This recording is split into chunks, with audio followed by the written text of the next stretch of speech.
finish practice.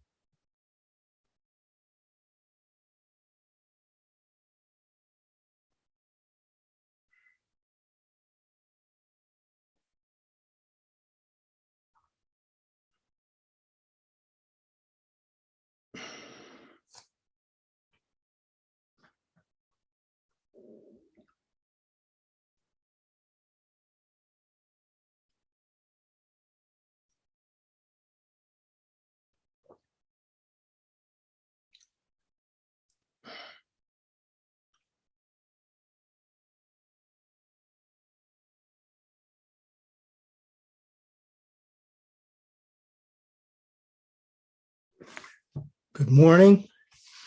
This is Dr. Obitashaka, and I see we have one person already on the chat, Wolf Menlui. Hello. Robin Hughes, right on. This is like a very special show. All of them are special, but this one is real special because I've been building up to this one since I started the show.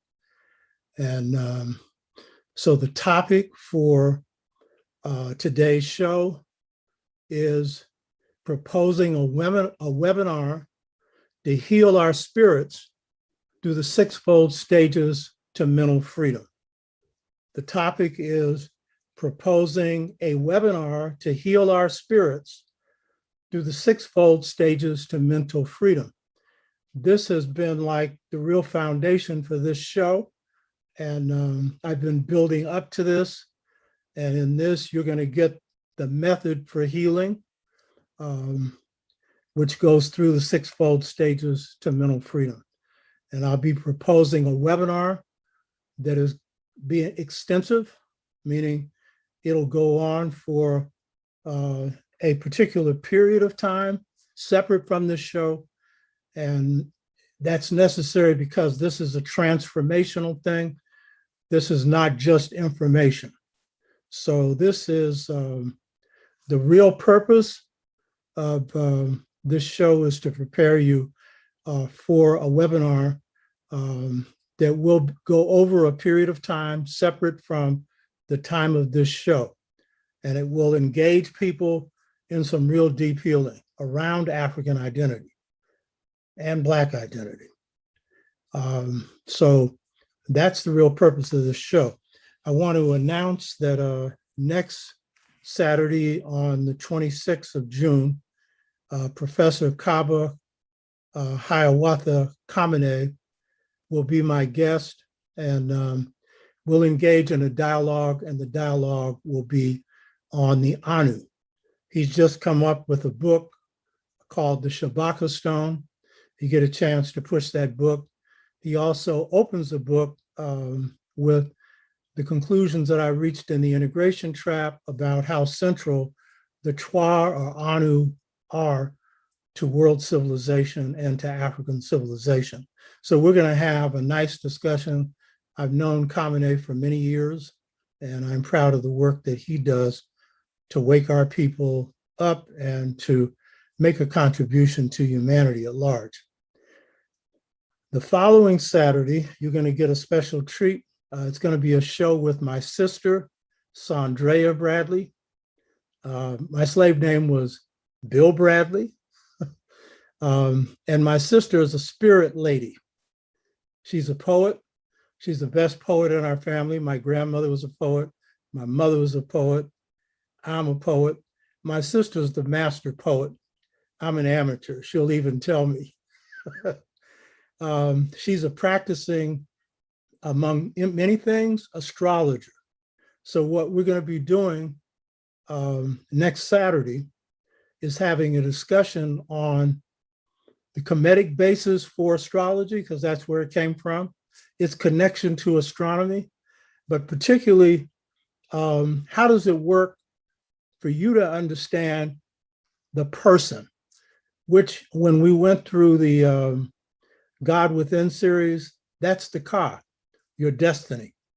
How does it help for you to understand that? Because basically your birth chart is your destiny footprint that you picked in heaven. that's really it. And I've been doing astrology since 1969. So is she, but she's earned a living through it. This has been one of the things she does. She's a healing woman. So she's into a lot of different things. She's my younger sister. So we've been preparing this for a while, and I just got her approval to be on for the 3rd of July. So this is going to be a real treat. And for me, this took a while for me to do this, because when I first started teaching at San Francisco State, I wouldn't talk about astrology. It was maybe 2 or 3 years before I started doing that. And that was because I know how people react to astrology. It's mumbo jumbo. It's a joke. And had you asked me before, my sister's godmother, who happened to be Mexican American, her name was Addie, a very nice woman. Her mother was a close friend of my mother. She lived up the hill from where we live in the Bernal Heights. She did a spot chart on me, which is something you can do in about 10 minutes. When I do a chart, it takes about 30 hours. And it basically shows the position of planets at the time you were born. She told me more about myself than my mother knew. So the only way you really get me is you got to prove it works. So that's going to be the next show. And I think you'll enjoy it. And my sister's very smart. And she worked in Pan-African Publishers for 2 years. But I worked for her. She just gave me orders. You know how sisters are, you know what I mean? So, and she did a good job, you know, so she's also into computers. So that will be the following Saturday. So the 26th, next Saturday of June, we'll have Kaba Hiawatha Kamene on, and we'll be dealing with sharing notes on the Twa or the Anu. And then the following Saturday, July the 3rd, my sister, and we'll be talking about what is astronomy astrology, because astrology is based on astronomy. What is it? How does it work? It's not this newspaper stuff. So that's what we'll be doing in the future. So I've actually booked 2 weeks ahead. I'm making some progress here. So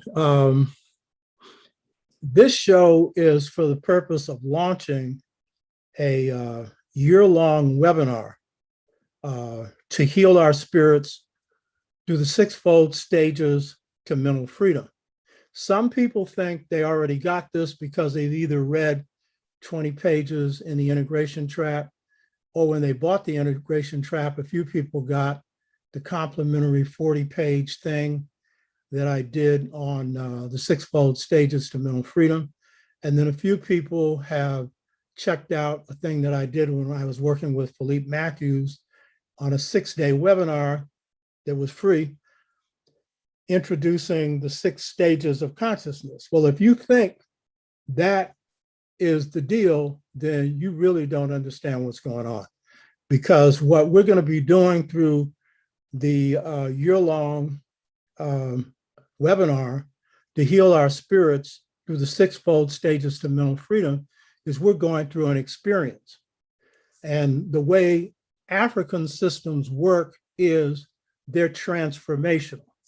The way European systems work, they're informational. Now, you'll get information, but they don't transform you. And so the information you got is not transformational. It gives you information, and you're getting it the white way, even though the information is African. I'm going into this later. So this is what this show is about, because the foundation is about transformation. The foundation is about awakening. And I'm only doing this because I wanted to reach a broader group of my people and of humanity at large, but particularly my people. And particularly, I wanted to reach out to the younger generation. So all these other shows have been preparing you for what this will do. This will operate on a different time period at a different time than this show. So that's the real purpose for this show. But this is a good occasion for putting forward the proposal for a webinar to heal our spirits through the sixfold stages to mental freedom, because this is the occasion of Juneteenth. So this is a good occasion for that. And as we've seen, because you led the way to kicking Trump out of the White House and hopefully preparing him for the jailhouse, you got somebody in the White House who did a lot of damage to Black people. But in order to get elected, he had to sing to the choir. He had to pick him a Black female vice president because the sisters were really the strongest force in the Black electoral map that, won him South Carolina. That was the only primary he won, and then elevated him to the front runner without having to challenge anybody. And so whatever you think about him, he's doing some stuff that wouldn't be done but for the fact that you were in the driver's seat and you orchestrated through Black Lives Matter. COVID helped us unseating Donald Trump. And you don't give yourself enough credit for your victories. You're so much into the woe is me, I'm in bad shape modality. I know a lot of people that pipe into the chat aren't, but a lot of our people are, that you miss your strengths. I've always said before, our greatest weakness, African Americans, is that we underestimate our strengths. We are very good in the weaknesses. In fact, we exaggerate them. But when it comes to the strengths, we're short on them. And that's because you're seeing yourself through somebody else's eyes. And that's also a part of what this webinar is going to be about. So the occasion for launching this, it's a good occasion, dealing with Juneteenth and the fact that the Congress and your president had to finally give in to a lot of Black pressure and make it a holiday. We had already made it a holiday, but so it's a holiday right now. But the key point is it's an important date because it represents the formality of emancipation. And of course, the irony that it took so long for it to get to Texas, 2.5 years. The irony, because Texas was the outlier in the Confederacy. It was the furthest removed from the southern states. And so war was not fought on Texas soil. And as a result, a lot of enslavers brought their slaves to Texas as the war was bearing down on their plantations. So this is the occasion officially for the celebration of emancipation. And a lot of Black people are going to downplay this because we didn't get fully free. Yeah, true. But the fact of the matter is, in the Caribbean, every one of those countries has an Emancipation Day. It's important. And as much as there are some Neanderthal whites that would like to put us back on the plantation, those days are over. And what we're dealing with now is getting rid of the plantation mentality. That's what the webinar on Heal Our Spirits with the Sixfold Stages to Mental Freedom is about. Not that it starts it. We've been involved in this process for a while.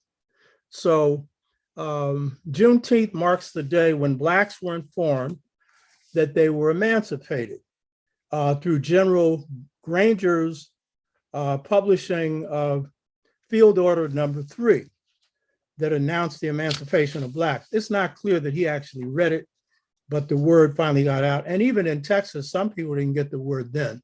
And it took a while for some to get it. So this was 2.5 years after Lincoln signed the Emancipation Proclamation, and 2 months after no good for nothing Robert E. Lee had to surrender at Appomattox. And I'm telling you, Robert E. Lee was not a nice person. He was one vicious slave master, but he was one hell of a general. And I'll get into how he was whipped, you know what I mean, in a minute, because the other side of me is warrior, and I study war, So there will be the war no more, once we have justice. So Robert E. Lee surrenders, admits his military defeat, 2 months before the Emancipation Proclamation is read in Texas. Now, according to my family tree, and in family reunions, my family has actually laid out its family tree, and it would take up, my study is 400 square feet.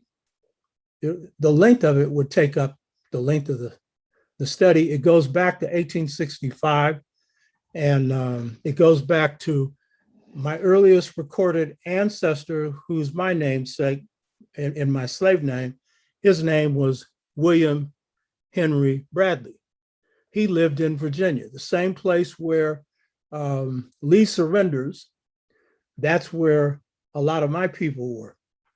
And my father's, so we on the family tree, he's at the top, and it's William Henry Bradley, 1865, Virginia. My father was named William Henry Bradley Sr., and in the San Francisco Freedom Movement, I was known as Bill Bradley, but of course that's short from William Henry Bradley Jr. And my father added pride to that name. He was one fighting Black man, and I tried to, but I had to change my name, Over to Shaka. I had to change my name. This emancipation, in terms of my family, traces back. The surrender occurs where my people were, so I know how they reacted to it. But then I have a great aunt, and she lived in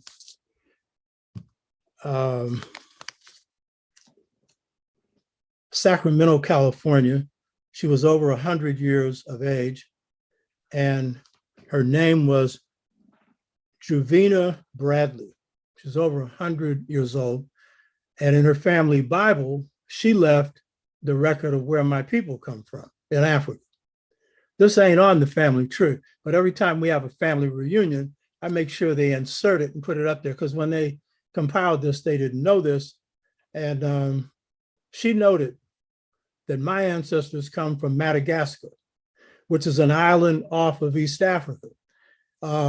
I may have mentioned this before, but a few years before my mother died, she had a great memory. And we were going across the Bay Bridge, and I just, these all of a sudden, questions, they're usually the most important ones you ask. And so I said, Mom, do you remember what part of Africa our people came from? And she said, Mada. I said, Madagascar? Yes. Well, so that means that on my father's side of the family, my people come from Madagascar. It also means from my mother's side of the family, my people come from Madagascar.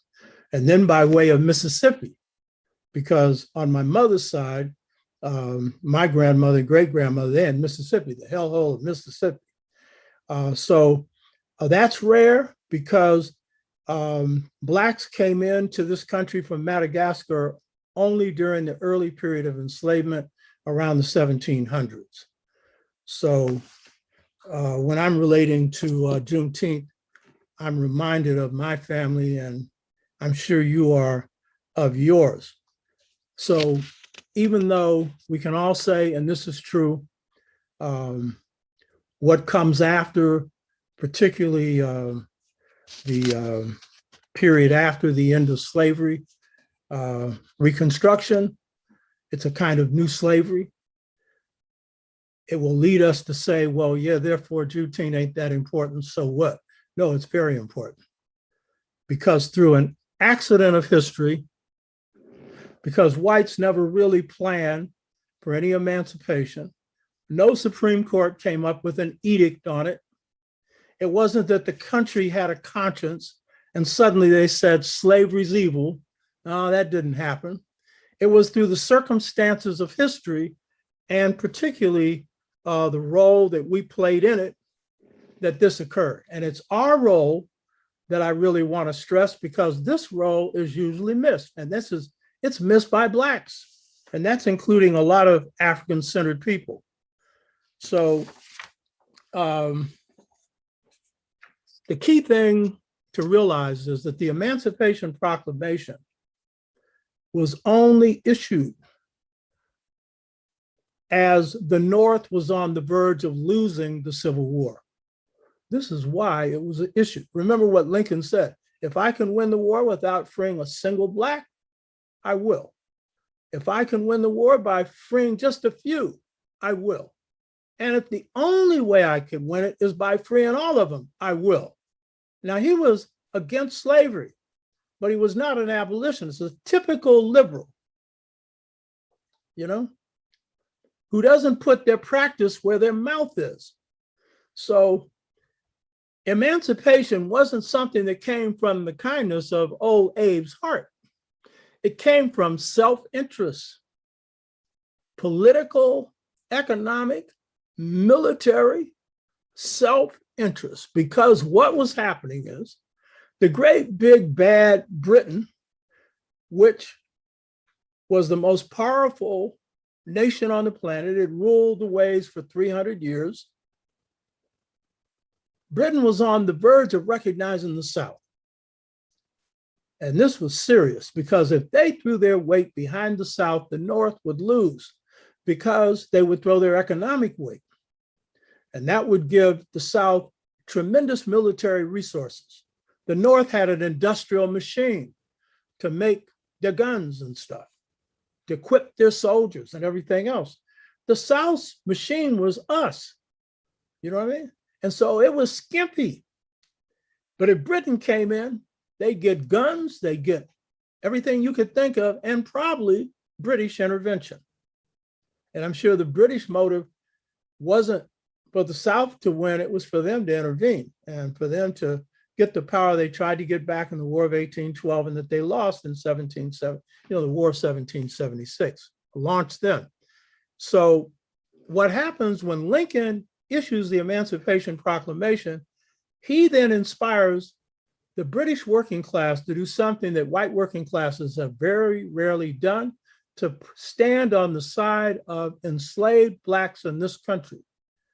And they made it clear they would not stand for their aristocracy and their mercantile elite, their growing capitalist elite, to support the South.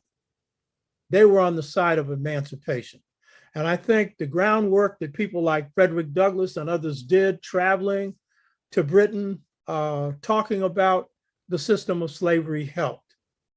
And that's not to clear the British. I mean, this system was set up by them.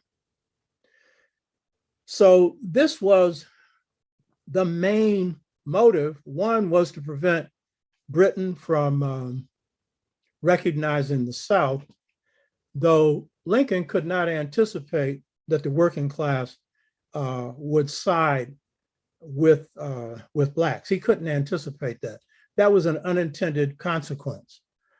But of course, the main reason that Lincoln issues the Emancipation Proclamation is because he can't win the war without us. And I'm going to really make this one real clear.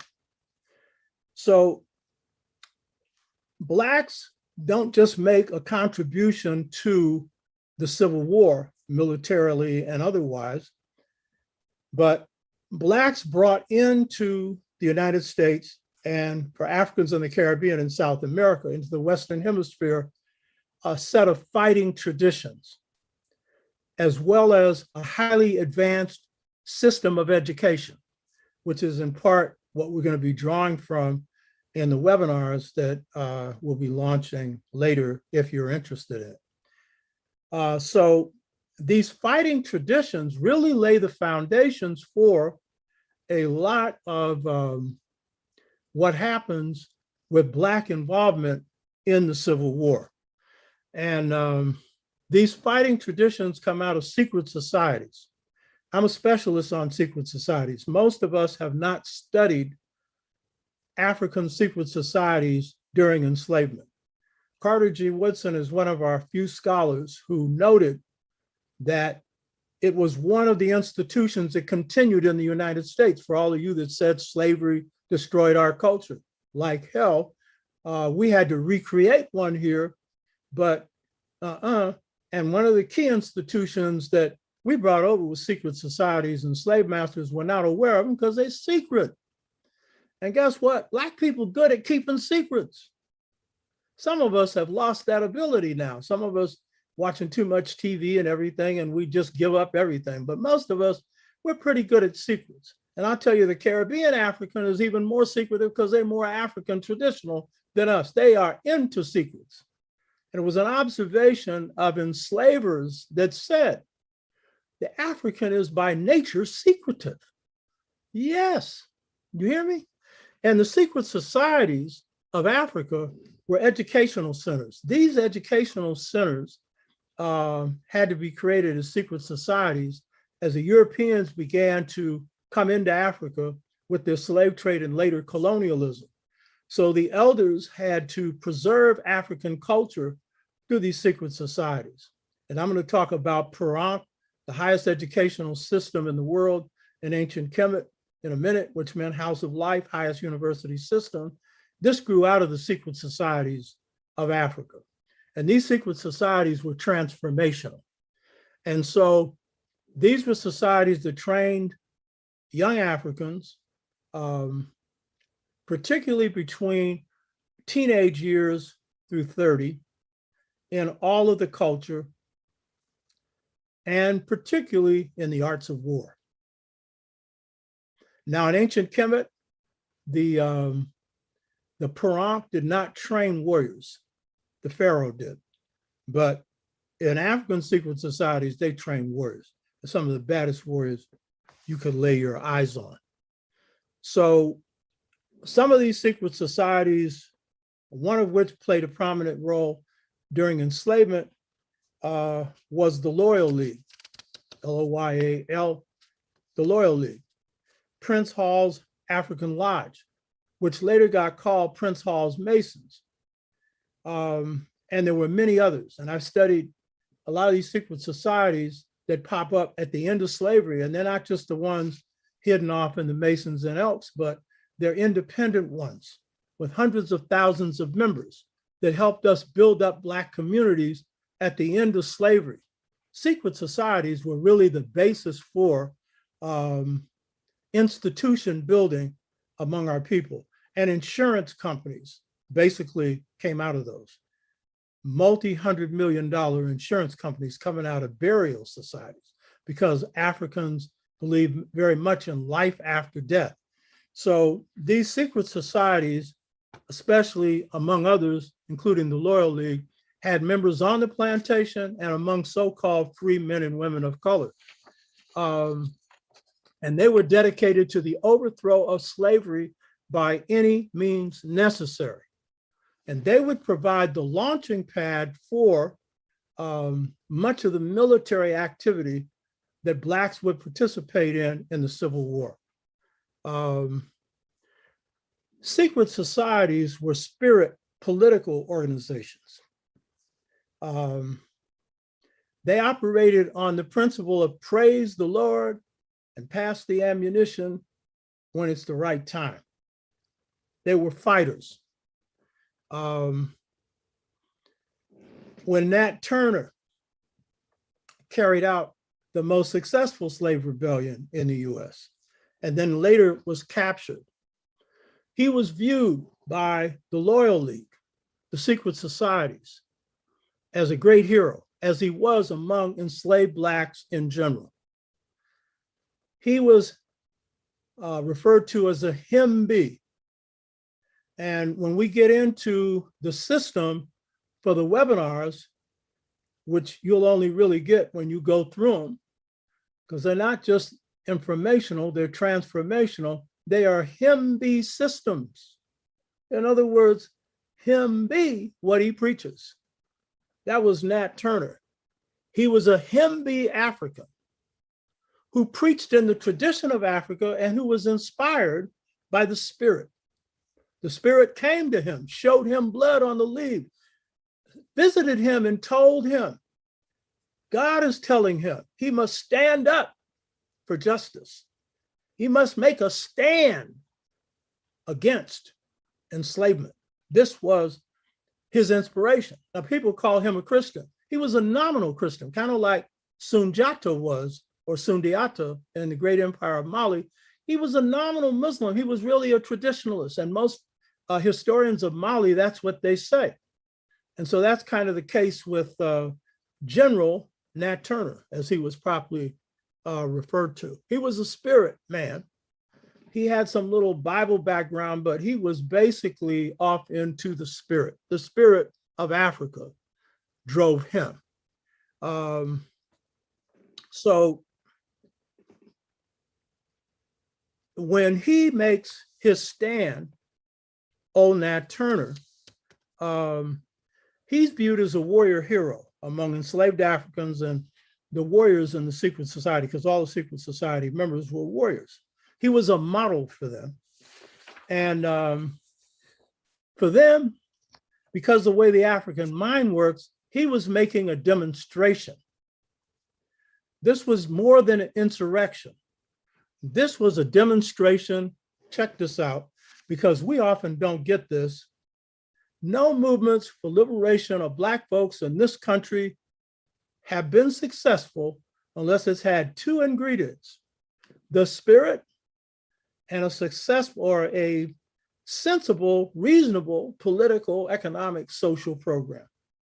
But generally, it's had to have both.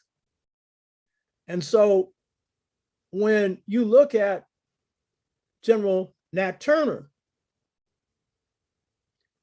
he saw himself as demonstrating the power of God.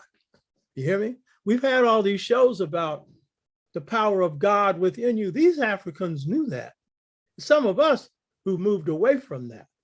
And if we want to talk about healing, it's going back to the old time stuff, because these enslaved Africans were Africans first. That's why many second and third generation Africans, when they came in contact with saltwater Africans, first ones to arrive on the boat, they would call them full of African courage. And usually John Henry Clark, the reason why he took the roadway to Africa in his scholarship was because his grandmother told him about her husband, Buck, who was a bad African, who took no mess from white people. That's what inspired John. That was African courage. You hear me? And when you see yourself as an African, you have that same kind of courage. In fact, fear won't even be in your vocabulary. You will eliminate it. You hear me? It goes out the window, because as I said before, fear is a myth. It is the greatest obstacle to your spiritual growth. Wherever you have fear, someone else has control over you. The hell with fear. Fear is the boogeyman. There's a lot of boogeymans. I won't touch on them because some of them will be stepping on too many toes. So Nat Turner saw himself and enslaved Africans, and especially the members of secret societies, saw Nat Turner as demonstrating the power of God. And then again, remember this, the Africans always, when they thought spiritually on the spirit basis, you call it religion, which they didn't, they would always think of it in terms of sacrifice. There would always be a sacrifice, you know? And so when Nat Turner was captured and killed, then this was viewed by him, by enslaved Africans in general, because they were African in mind, and especially by the secret society members. This was viewed as a sacrifice against the evils of slavery. You hear me? A sacrifice. And a sacrifice endured with no weeping, no moaning. Oh, please don't do it to me. Because he did it to as many of them as he could before he got caught. Because he was striking a blow for liberty for his people, but he was making a statement. And then what was interesting for somebody in between, because most Africans on the plantation were not Christians, but a few were. He was a nominal one, but mainly a spirit man.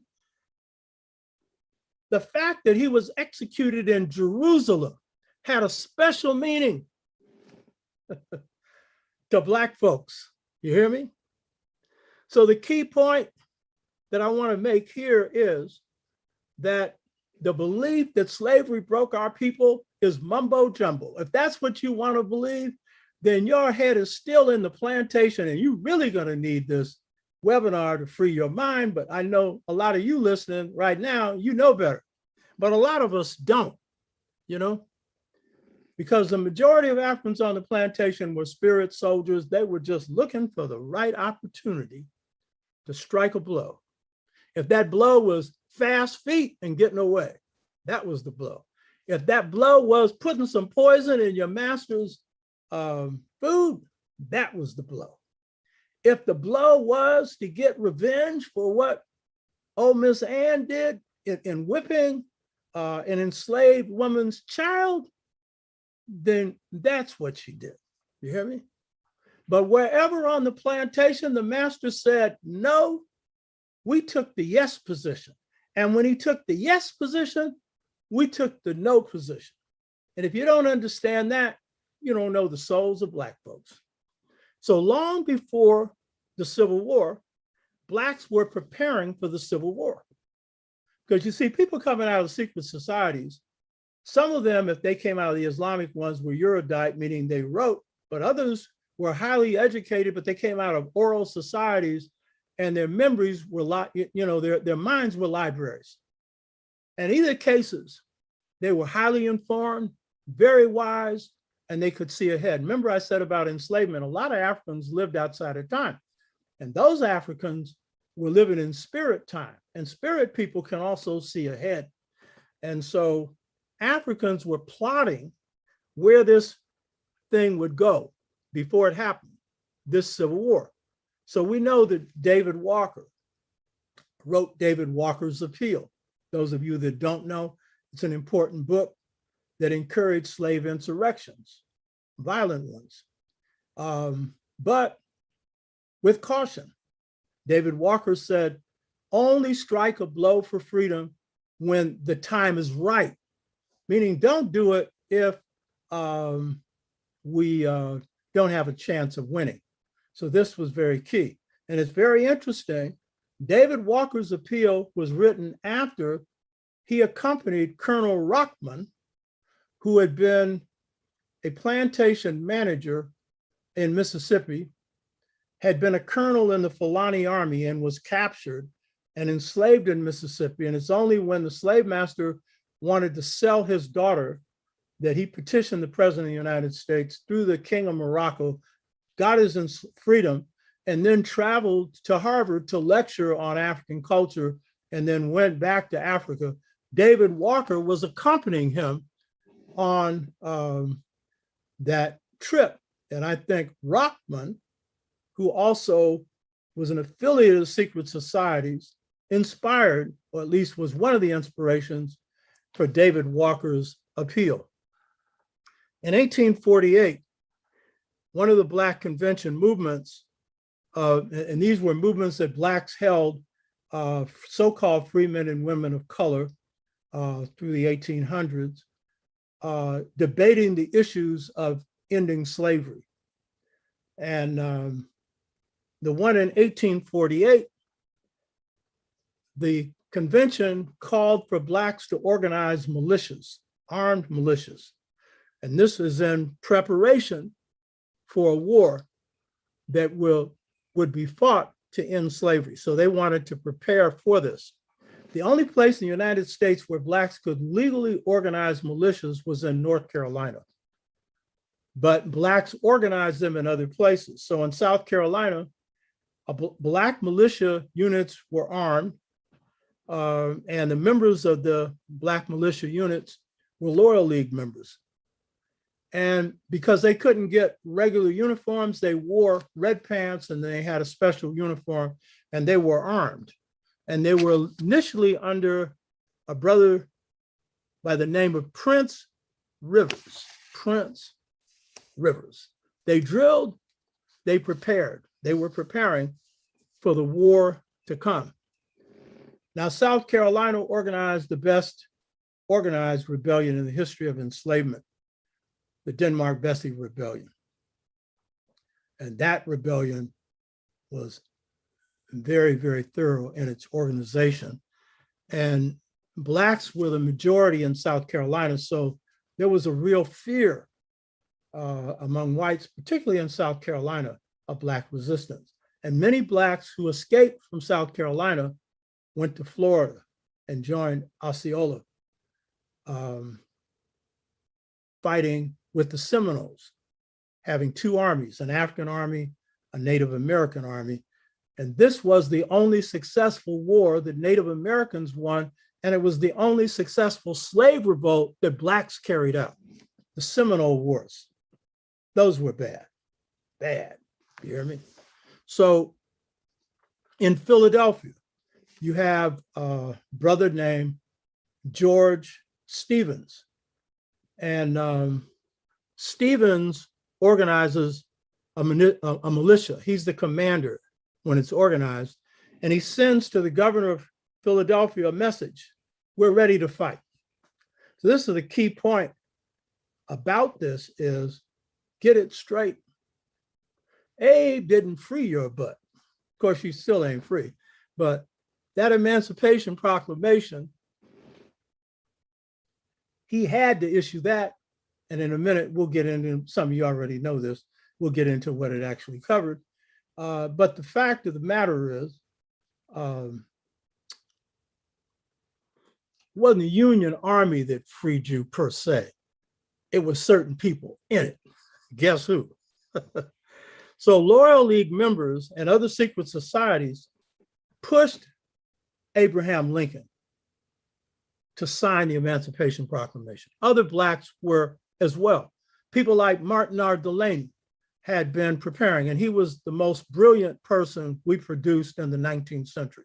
Martin R. Delany, Black nationalist, went to Harvard to get a medical degree, and the white students demanded that he be expelled. He got his medical degree anyway. He was brilliant. He was proud of being Black. And he was one of those plotting the Civil War long before it happened, because these guys were smarter than the people they were going up against. This is common for our people. So there was pressure coming from Blacks for old Abe to sign an Emancipation Proclamation, but Abe was reluctant and would only do it when he felt that he had no other choice. Only when he thought that the only way he could keep the North from losing was to sign it. When he's getting ready to sign the Emancipation Proclamation, old Abe is advised that it's not smart to sign it right now because you haven't had any victories. You've been losing all the time. So if you sign it now, it's going to look like you're reaching out to Ethiopia. Black people, that's what they meant, Ethiopia. The average African-American, even if he wasn't into Christianity, most of them were not, were Ethiopianists. They believed in this passage of the Bible that says, princes shall come forth out of Egypt, Ethiopia shall stretch forth its hand unto God. And then our scholars added soon. Ethiopia, the one nation in Africa that wasn't colonized and didn't face slavery, was the symbol for freedom for African people. And so Marcus Garvey was an Ethiopianist. He never used the word Pan-Africanist, though he was a practicing Pan-Africanist. He had the largest organization for the freedom of Africa in the world at that time. But he was an Ethiopianist by consciousness. The Rastafarians, Ethiopianists and Pan-Africanists, you know? So Lincoln's advisor says, don't make it look like you're begging the Africans to save you. Wait till you have a victory. So he has Antietam, which he, is able to carve out as a so-called victory. And it's at this point that he signs the Emancipation Proclamation. Now, in using this period of Juneteenth to launch this idea of a webinar, this historical background is important because it ties into this whole issue of freeing our minds. Because in the case of Lincoln's Emancipation Proclamation, He didn't free blacks from chattel slavery. We already know the proclamation did not free anybody. It only applied to states in rebellion. It didn't apply to the states that had supported the North that had slaves. It didn't free them. It only applied in areas where blacks were not free, meaning that blacks would have to do whatever they could to cut their way loose. So, but the key point is, Lincoln didn't free blacks. 170,000 black soldiers, mostly men, but some women, some sisters got in there. And of course, Harriet Tubman was herself a leading spy. And these secret societies themselves were right full of spies. That's one of the roles that the Loyal League and other secret societies played during the Civil War. They were the Union's best intelligence because they were behind enemy lines. They were building up fortifications for the Confederacy and then sending information back on everything they did. You understand? They knew better Robert E. Lee's dispositions, and sometimes he did, and he knew it. And there's nothing he could do about it. But it was 170,000 brothers and some sisters. They got them some trusty Winchester rifles, and then some, in some of these cases, these were these flintlocks, whatever. They got them something to blow old master away. And it was the black involvement in the war. It's only then that victories began to be chalked up by the Union armies. Until then, they had only had barely any victories. After that, victories after victories. In fact, in the words I'm quoting, a white Alabama planter, this is what he said. He said, listen, this is hard coming out of his mouth. You hear me? He's Neanderthal, racist, Cro-Magnon mouth. Listen to this. He said, the Yankees never could have whipped the South without the aid of the Negroes. That's an understatement. The aid, my butt, 170,000 ain't no aid. We're the ones that fought most fiercely. We weren't deserting. We were going forward. And wherever we could, we were taking them out. So that warrior tradition coming out of secret societies and then passed on from generation to generation, from father and mother to son. And remember, High John the Conqueror, he was like the warrior spirit carried over on slave ships, the spirit of resistance. That was the African man and woman, because the women were trained in secret societies and they were as tough as the men. And that really prepared them for this ordeal, not only of the Middle Passage, but enslavement. Because literally they said, when you went into a secret society, you would die. They meant in one state and be reborn in another. That's the transformation thing. But people going through it thought they would literally die, and some did, because the trials were so rough. Some people didn't live through them. You hear me? And you couldn't marry until you came out of these secret societies. You weren't a man. So it was this spirit that infused the African who picked up the gun and took aim at trusty old master. And then, of course, there were the cases where blacks got on a plantation and with the Union Army and brought the master out and tied him to a tree and whipped him. Or cases where brothers are walking down the street and somebody calling him a boy, and he's stepping up to him. Now, this is a Union soldier, you know what I mean? Armed too. He's saying, I'm Mr. Call me Mr. You hear me? Huh?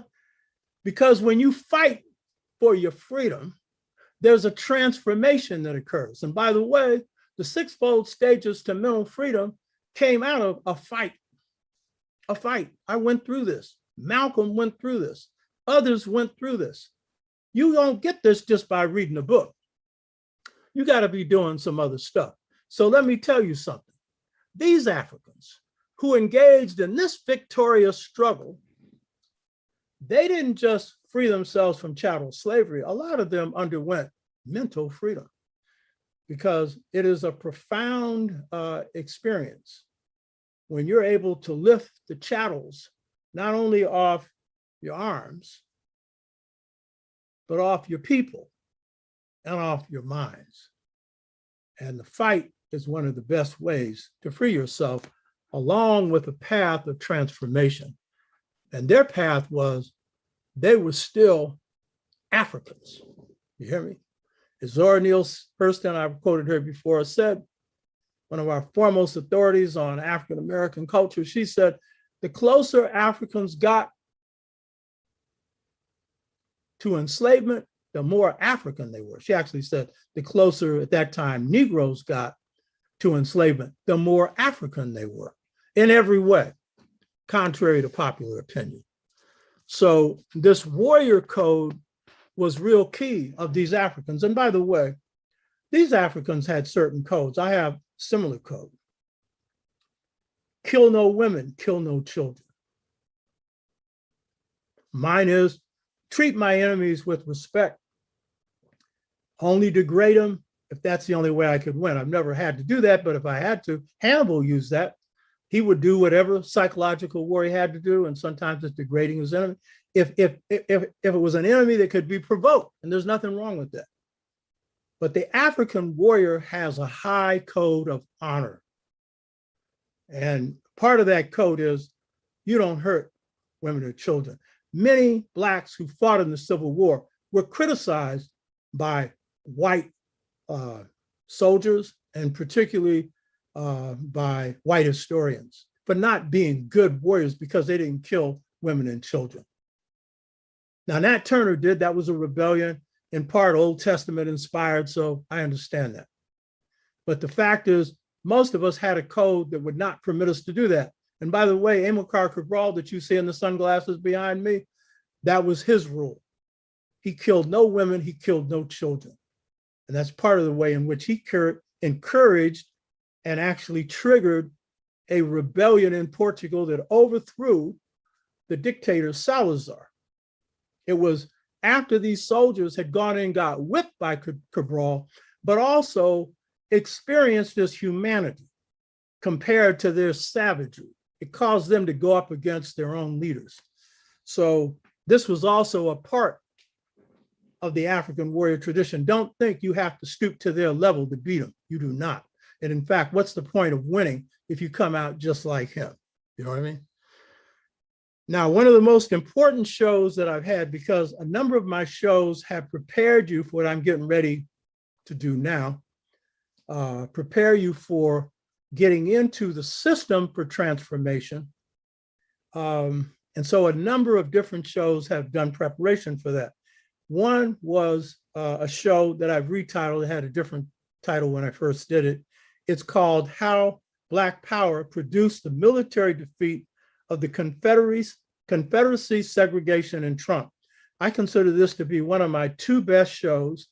My cinematographer went in and put historical footage on it. So you see Black Union Army soldiers, you see a variety of things, because it's not only about the Union victory and the Black victory in the Civil War. And it basically argues that Blacks served as the balance of power in the Civil War. We determined the outcome. And so this particular show, which if you haven't watched it, you should,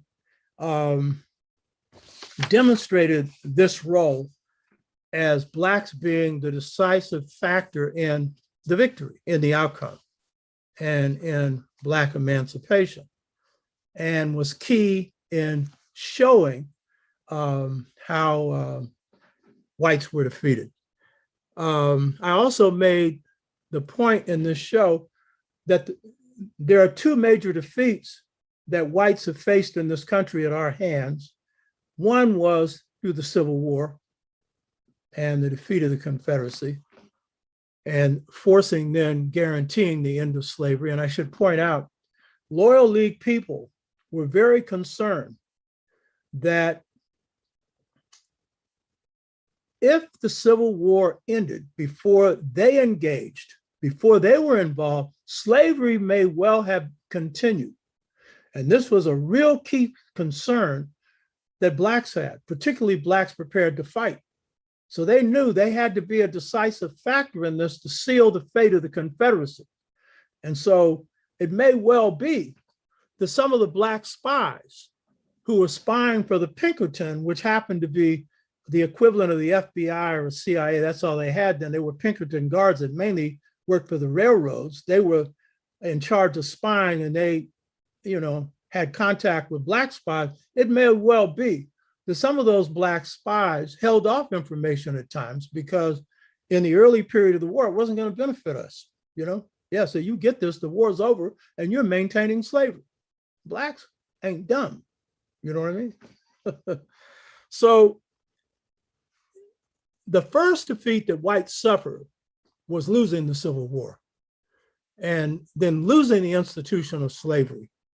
But the second defeat, as I pointed out before, was the defeat of Southern political apartheid. That is, Southern Jim Crow or Southern segregation, including the denial to Blacks the right to vote, which we see now they're doing everything to go back to this period of denial. All these state legislatures coming up with ways to prevent Blacks from voting, brown people from voting, and also young people, but particularly Blacks. And unless Biden gets up off of his unwillingness to support the ending of the filibuster, and unless the Democratic holdout in the Senate, Manchin, doesn't get up off of his position, then we're going to find that it may well be in the next midterms, the Senate and House go back to the Republicans. And so it is very important that this legislation that does in the primary legislation at the state level to strip Blacks and other people of color of the right to vote, a sufficient number so that they can wheel their way back in, which then is preparing the White House for Trump in another 3 odd years from now.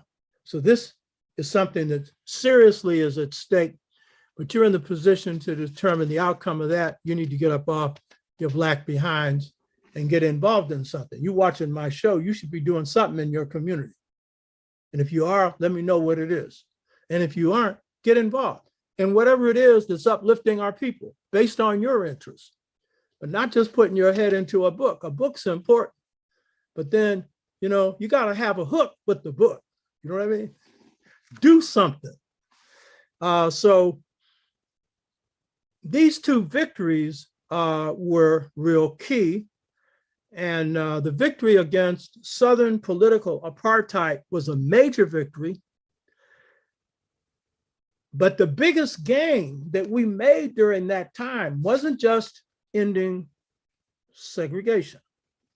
It wasn't just restoring the right to vote. It wasn't just overturning the 1876 Hayes-Tilden Compromise. It wasn't just that. The biggest gain of the 60s was the freeing of Black minds. This was the biggest gain. And it was a gain that was possible because Blacks were fighting under new circumstances. When I did the thing on Black power in the Civil War, that was in the midst of Trump running for president, and I predicted how he would lose, predicted how Black Lives Matter had outflanked him and how he would go down, but mainly made the point. This is not 1876. That was the high tide of white power. This was the 60s. And in this case, this was 2020. This is the period of the decline of the West, the decline and fall of the United States, the rise of the East, China today, Africa tomorrow. This is a different period of time. It's a high water mark for us, whereas it was a low water mark for us before. But it's all in how you play the tide of history that determines its outcome. But this awakening was possible because of this high tide. The independence movements of Africa, the movements for independence in Asia, the Cuban Revolution, and the rise of Black people in this country and the Caribbean. This was what shaped the context for the freeing of Black minds in the 60s. And it was the greatest gain that our people made during this time. So this show has focused a lot on identifying your internal powers, the Ba within, the Ka within, the Ba, this ability to see ahead and behind, the Ka, your destiny, drawing on your internal powers. This show has focused on this to encourage you to realize the powers you have within yourself, because all change comes from within. And this is why we're going to be doing this webinar. You don't change society unless you change yourself. You can't really transform your community unless there's a personal transformation going on at the same time. For whites, when they talk about systemic change, it's always economics, political, social, but rarely personal, rarely spiritual, rarely getting inside a person and working your way out. And that's why these so-called revolutions in the West, like the Russian one, failed, because the ones that got in power were no different from the people they replaced. In fact, Stalin was a greater killer than any of the czars. And I don't know who killed more, Hitler or him, of his own people. You know what I mean? And he's supposed to be a revolutionary. What kind of revolution is that? Stone killer. You know what I mean? I told you the last show you saw that I did, it was on book signing at Greater Romani Church in Memphis, Tennessee, 1995. Kwame Ture, formerly Stokely Carmichael, was in the audience.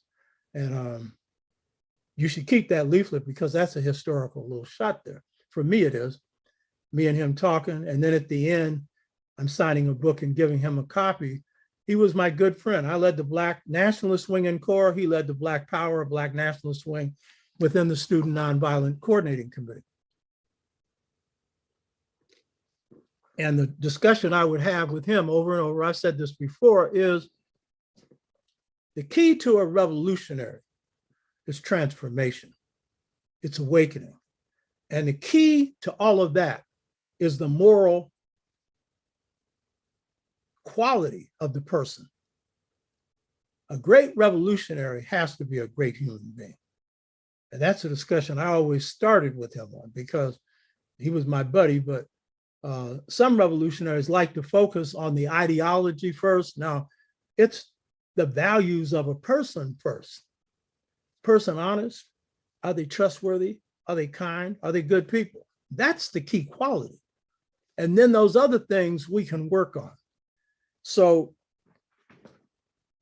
the greatest gain of the 60s was that as we freed up institutions in the process, we underwent transformation.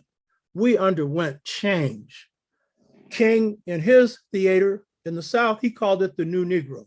That is, people throwing off their inferiority complexes, people who had confidence in their ability to fight their oppressors. That's what he saw. Garvey called it the same thing. In the 20s, he talked about the New Negro. And then, of course, the Black freedom movement of the 60s, beginning in 63, we began to undergo a transformation of consciousness, not all of us, but a significant number. We drew on inner spirit powers, but particularly there was a shift of identity, and that shift of identity was key to changing everything else. From identifying with the system, from seeing ourselves in some ways that was white, to embracing our Blackness and our Africanness. This was a transformational process. So in fact, the first show that I did was on Free the Mind. And it was a show to introduce the audience to me, and particularly to stress how important the Black freedom movement was in my own awakening, and to stress how the Free the Mind thing impacted me. I didn't go into the details of how it worked, but how it transformed me. And you've heard me say that before. Malcolm X, Amilcar Cabral, Assata Shakur of the Black Panther Party, they all were able to make quality contributions to our people, deep contributions to our people, brilliant contributions to our people, because they underwent change and transformation. And when we did the show on the assassination of Malcolm X, that was Brother Babazak Kondo's point, that what he saw was the discipline of Malcolm. And that discipline came through transformation. And that enabled him to engage in 20 hours of organizing day and night and only 4 hours of sleep. He actually needed more sleep. But the fact is, once he underwent an awakening, he abandoned his negative ways and embraced a way of love, a way of consciousness, a way of brilliance. Amilcar Cabral, who I've said before is the greatest leader, thinker, organizer, military strategist in the 20th century, had been white. He underwent a transformation, whereas he said, we decided to be African. He underwent a transformational process, and what he was trying to do was to reproduce that within his party for the independence of Guinea-Bissau and Cape Verde. He was assassinated before that was completed. And Africa needs that today. This transformational system that this webinar is going to be based on is certainly something that our leaders need, but our people need, because it takes them to their highest level of potential growth and development. But it particularly deepens their sense of knowing who they are, respecting it, and loving themselves. Assata Shakur, her critique of the Black Panther Party, and for those that don't know, she was one of the most important members of the Black Panther Party, is exiled in Cuba today. There's over $1 million reward on her. The Cubans keep her under lock and key, that is, they protect her. She was one of the brilliant organizers and leaders in the Black Panther Party and in the movements for change in the 60s. And she made the comment, and this is a critique of the Black Panther Party, they knew more about Mao Zedong and Marx than they knew about Nat Turner or Harriet Tubman, meaning party members were not educated in history and culture. And that weakened their ability to organize. And someone like Huey Newton, who was very brilliant, may not have died the way he did had this consciousness been deepened, because he was brilliant. His definition of power is the best definition I've ever seen. Brilliant, absolutely brilliant. He had streaks of brilliance, but had he undergone systematic transformation, we would have seen something much stronger. So this transformation of consciousness is real key. And the show on Free the Mind, the first show offered on the Dr. Oba Tashaka show, was to begin to touch on that. And then I did 2 shows called Preparations for African Identity. And this basically stressed the fact that we need this transformational system so we can overcome the ghost of slavery, including the ghost of inferiority, the ghost of seeing ourselves through somebody else's eyes, not seeing the beauty that is right before us, both external and internal. The ghost of self-doubt, the ghost of negativity. I mean, a clear sign that your mind's still on the plantation is when all you can see is the negative of something. Someone offers a beautiful idea and all they get from Black people is why it won't work, because they doubt that they themselves are capable of producing this. This is brainwashing. And the best way to overcome that is, 1, to undergo the transformation, but 2, to have confidence in yourself. But that comes from love. When you love yourself, you'll definitely have confidence in yourself. And a lot of us think self-love is arrogance. No, it's not. You hear me? No, it's not. Arrogance is like a balloon. It's hot air. It's false. It's false. It's an exaggerated idea of your abilities. That's arrogance, you know? It's looking down on others and not listening to what they have to say. That's arrogance. Love is a whole different thing. And humility and love go together, by the way. And God is the most humble of all. I've experienced a lot. I know some of you have in your communions with God. God is the most loving and the most humble. And love itself is a humbling experience. And people who are really in love with each other, the first thing they learn is to allow the other person just be themselves, get out of the way. Because relationships are not about changing people. Relationships are about growth. And people make their own decisions about change. In the sixfold stages to mental freedom, it's all up to you. But there's a process that you go through.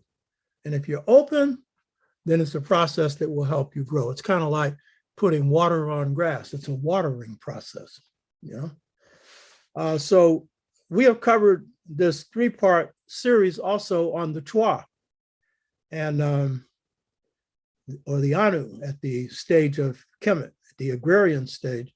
And that was designed for us to look at roots, go back to the beginning. These are only introductory things, but in strengthening our own sense of self and developing a sense of strong African identity, going back to the source is crucial.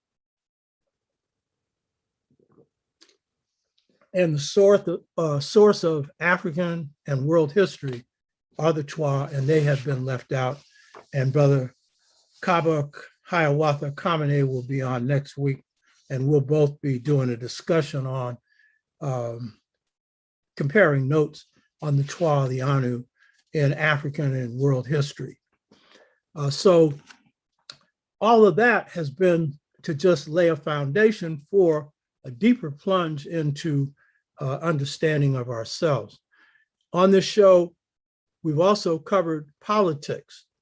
And we particularly covered, and this is real key because in any transformation, any healing that's going to occur in our community, we have to have a proper diagnosis of what's gone wrong. And if you note, when we had Professor Menu Ampin on, Menu was talking about the two kings, the king of 55 through 65, and then 65 through 68. And he was pointing out from 65 through 68, King had undergone revolutionary transformation. And at the very beginning of 65, he knew where he was going in that transformation. What King didn't know was that when he was assassinated in 1968 was the very date in which powerful forces would hit Black communities and put them in a position that God revealed to me was choosing between two cultures. This analysis of a choice between two cultures is the best contemporary analysis on the cause of disorder in Black communities and in the African world anywhere. And it's because it comes from God. It came through me, but because it comes from God. And I'm telling you, everyone that's used this, I've talked to people before, they all say it. Scholars say it, organizers say it, young people say it, old people say it, they all say the same thing. A choice between two cultures, yeah, because they're seeing cultural behavior now that we've never seen before.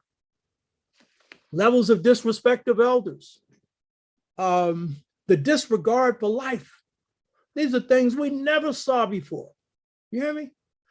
So that when you pipe into God's whole mind, God gives you both the formulation of the problem and the answer, all in one. And so in the sixfold stages to mental freedom, as we undergo this webinar thing, which I'll be talking about in a minute, knowing why our communities in the condition they're in is crucial to addressing the needs of that community. And I would say most of us don't fully understand that. We understand drugs hit our community. We understand Black families have been heavily hit. We understand that. We understand the marriage rate has dwindled. And some of us understand why. No finance, no romance. The jobs aren't paying enough to produce enough to support a family. But most of us do not appreciate the fact that these hostile forces that hit us have put us in a position of choosing to go deeper into our culture or to step outside of it. And that is key, to be precise, so that when we're talking about identity transformation, it's for what? Rebuilding families, rebuilding communities, rebuilding extended family communities. On the continent of Africa, rebuilding African nations, but along lines in which African people run them, as opposed to an elite answerable to the International Monetary Fund and the World Bank. So this is really crucial. So King didn't know. Time of his assassination, things would radically shift in Black communities. Malcolm didn't know either. His prophecies did not apply to that because he couldn't see that. These were forces so horrendous, he couldn't predict them. So a key reason I launched this show is to reach a broad group of viewers, especially including young viewers. And I'm really happy to see conscious viewers come in of whatever age. And I'm really happy when I get comments, and I'm going to refer to one in a minute, where they're referring to me as Baba or elder, and that's telling me their age. And I'm really glad for that, because other than that, I wouldn't be doing this. I'm putting my own money into this show.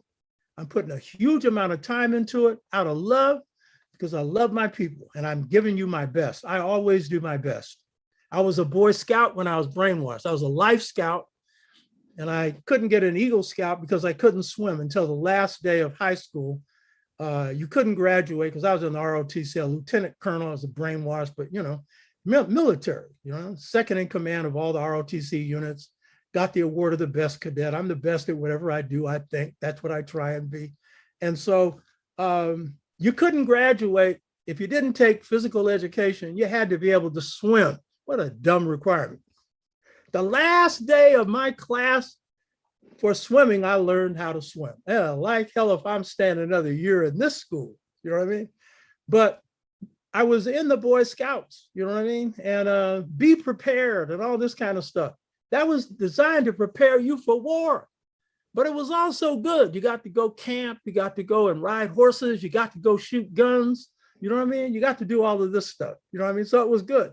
But they thought they were preparing me for Vietnam. They didn't know Vietnam was coming, but whatever war, America fights a war all the time.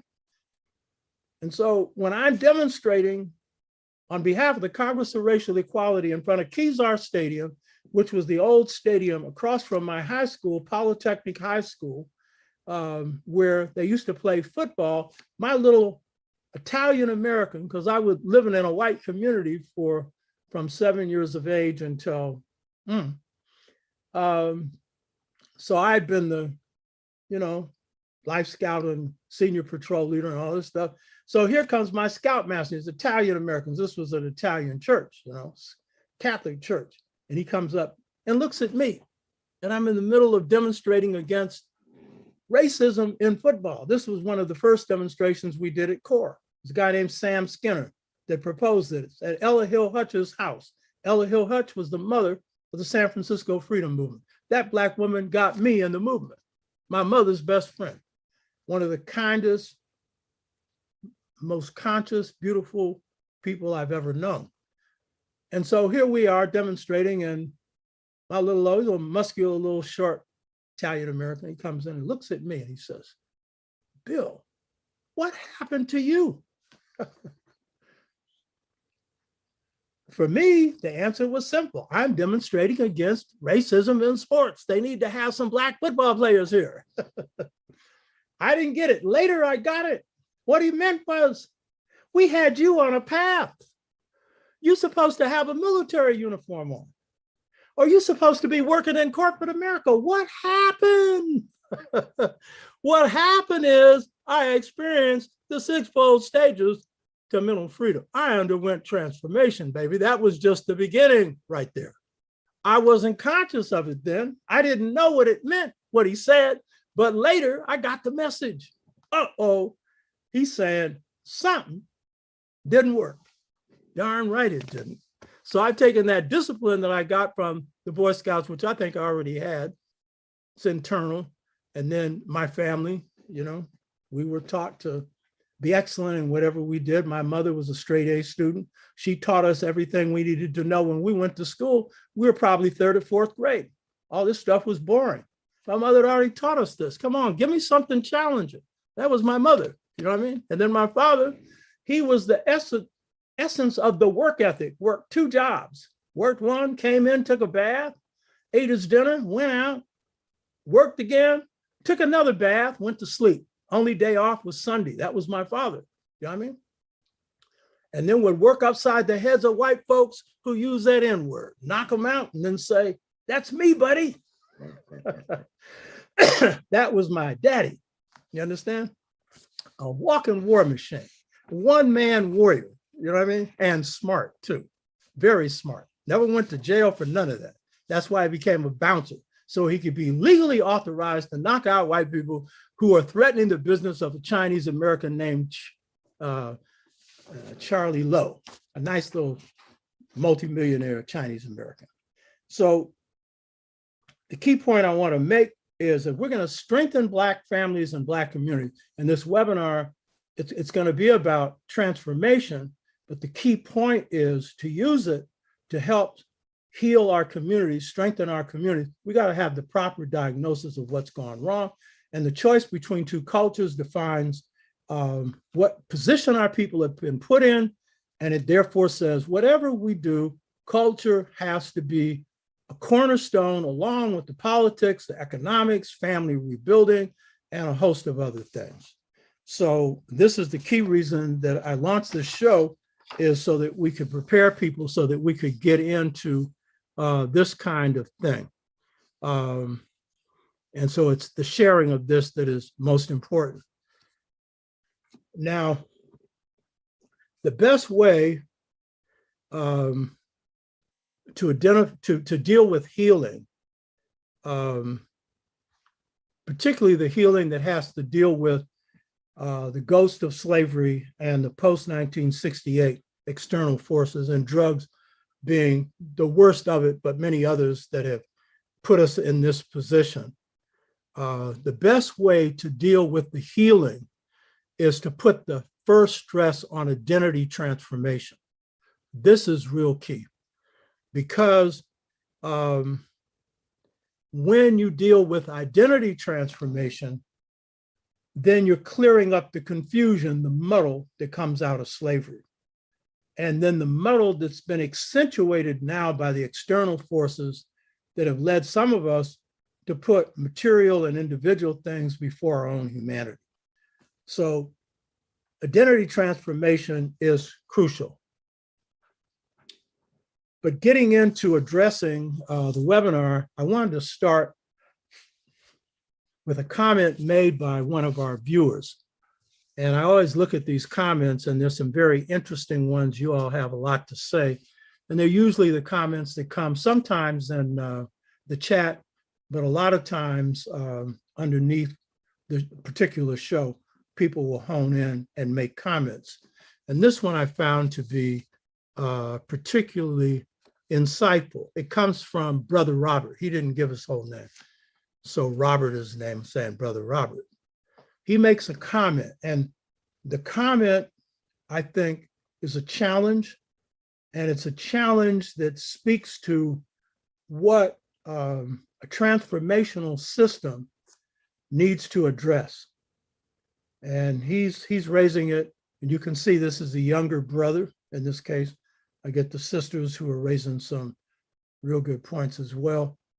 And he's addressing it to his elder. But this is also an address to elders, because he's raising a point of what he sees as a weakness that is coming from African-centered scholarship, where there's some good information, but there's something missing. And this is, so I wanted to read this to lay the foundation for getting in more into this webinar. He said, and I'm quoting him, we have heard scholars and historians speak on Kemetic history and spiritual aspects of this period. And here he's talking about ancient African history. I think this comment was made on one of the Anu series. Let me repeat it again. We have heard scholars and historians speak on Kemetic history and spiritual aspects of this period, but they have been unable to show the community the spiritual step-by-step process for healing and recovery.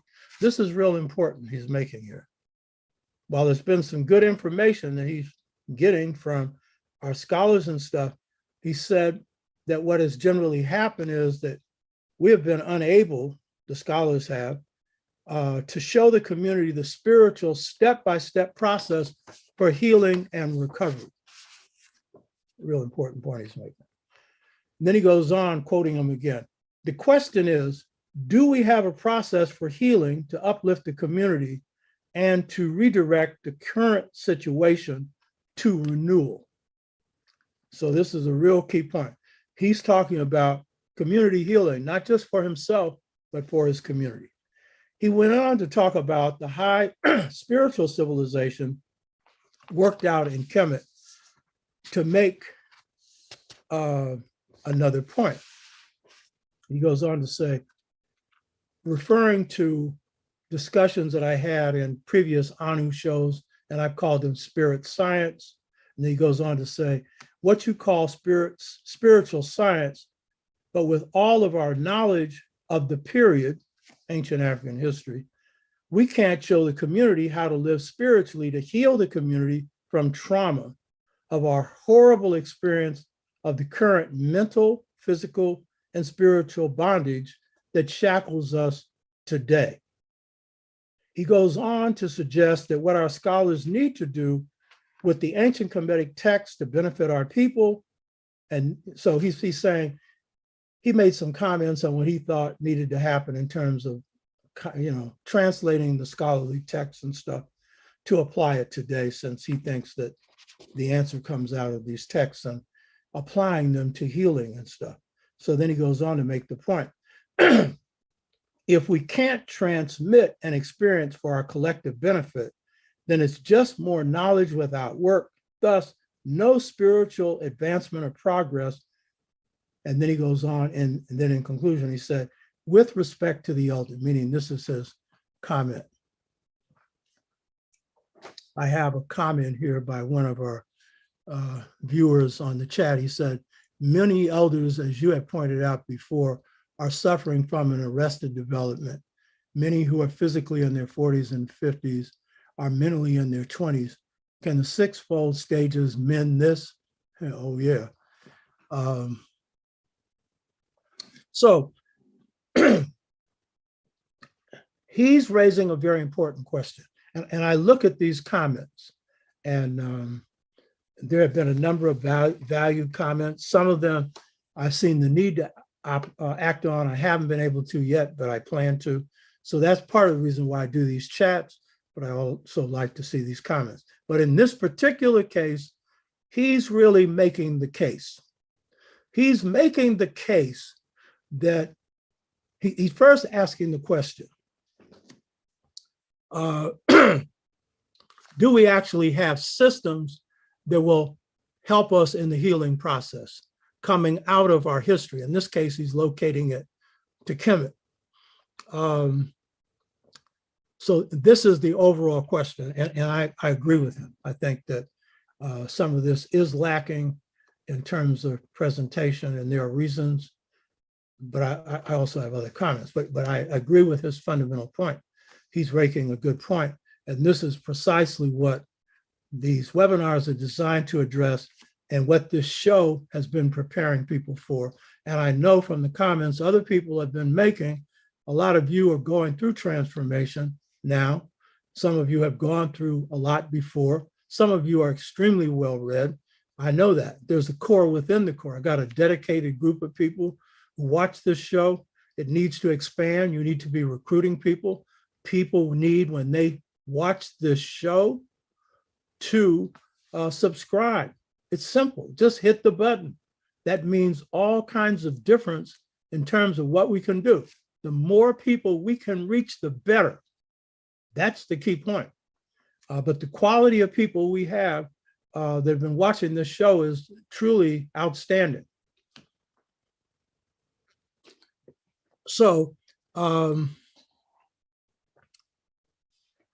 Brother Robert is raising the fundamental question, and I agree with him that our communities need methods and systems that arise out of our history and culture for healing.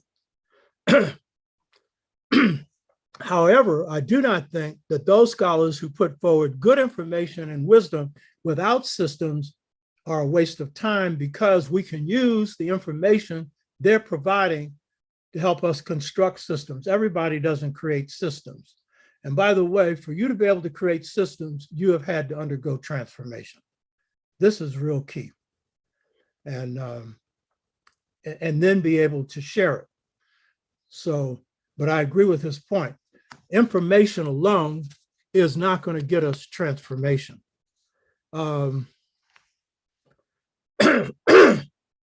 So Brother Roberts is correctly asking his elders, including me, do we have systems for healing our people that arise out of our culture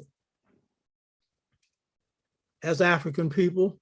Now he's seeing it the way he's phrased it as coming out of Africa, his central focus, because what we were covering is Kemet, but I would suggest that these systems come out of Africa. But I would not just Kemet, and I would also suggest they come out of African-American history and culture and our experience. And that's where we underestimate ourselves. And we have, in fact, as we get into these systems, we'll see that we've developed some here, and some are carryovers that we carried from Africa, but then we've invested it with some new elements, some of which I won't even have time to get into today. So I basically think that he's making a good point. That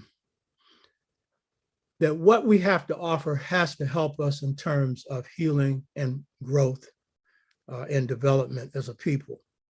And of course, basic to this is we can have systems, but do they work? And this is a key point I really want to make, is you have to test systems. The only way you test them is to live them. And again, the Western system is just about information. It's not about transformation, because their system is about servicing their society. And they're not interested in transformation. That transformation may take you out of service. It may lead you to be dedicated against the system. They're not interested in that. But the key point is that not only should be, the system should be transformational, but it should be tested. And through test, we should be able to see that it works. There should be products that prove it. I hate to use the word products, but people who live this. If it's economic or political or social systems that work. And this is real key in terms of systems. And as I've just suggested, these systems aren't only systems that arise out of our ancient historical and cultural past. These systems come out of African and African-American history and culture as well. And as we get into the transformational system that's going to guide our webinar, you'll see how we contribute to that here, what we've contributed. So my overall answer to Brother Robert is, do we have systems arising out of African civilization that can be adapted to today's circumstance to healing our people? The answer is yes. And do we have them coming out of the African-American experience? Yes. Now, what I want to stress is, and this is particularly why this reality here has to generate and has generated some answers for awakening, for consciousness and healing of our own that's good for the world, and it's generated in Africa and in the Caribbean and other places, is that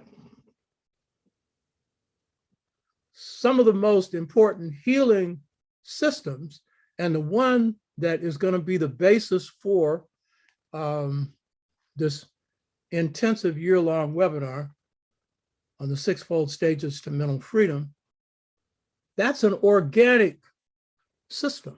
It's organic. As I pointed out, I'm an organic scholar. I threw away a lot of, particularly the misinformation of the Western system when I underwent this awakening, that the sixfold stages to mental freedom is a part of and triggered. So that was a part of it, but is a part of that awakening process that came through the sixfold stages to mental freedom. There was the experience of transformation that was key, and that arose out of the particular situation. So when I say it's organic and I threw away the information, I also began to throw away the method, because the method was a regurgitation method. Western education is essentially a system of where you put information before people and they repeat it. That's essentially what it is. They'll call it critical thinking. What they want you to do is critically think about what they've already given you and not be too critical about it. Because if you get too critical, you might get an F. I should know, I've been in this system a long time, and most of you should know. Paulo Freire, who wrote the book, Pedagogy of Liberation, Pedagogy of Freedom, he makes the point that the Western system's a banking system where they bank information inside of you and you feed it back. That's the Western system. So the system that the sixfold stages to mental freedom is based on is organic. It comes out of the grassroots. It comes out of the situation that we faced in the course of struggle. And as our eyes opened up, it took us on a path. And that path was a transformational path. So it was organic. Now, implied in Brother Robert's question is that while knowledge presented through historical facts is important, if we're going to shape systems from our history and culture that heal, these systems must enable us to undergo transformation. This is a key. This is implied in what he's saying. In ancient Kemet, the symbol for transformation was the Egyptian scarab, the beetle.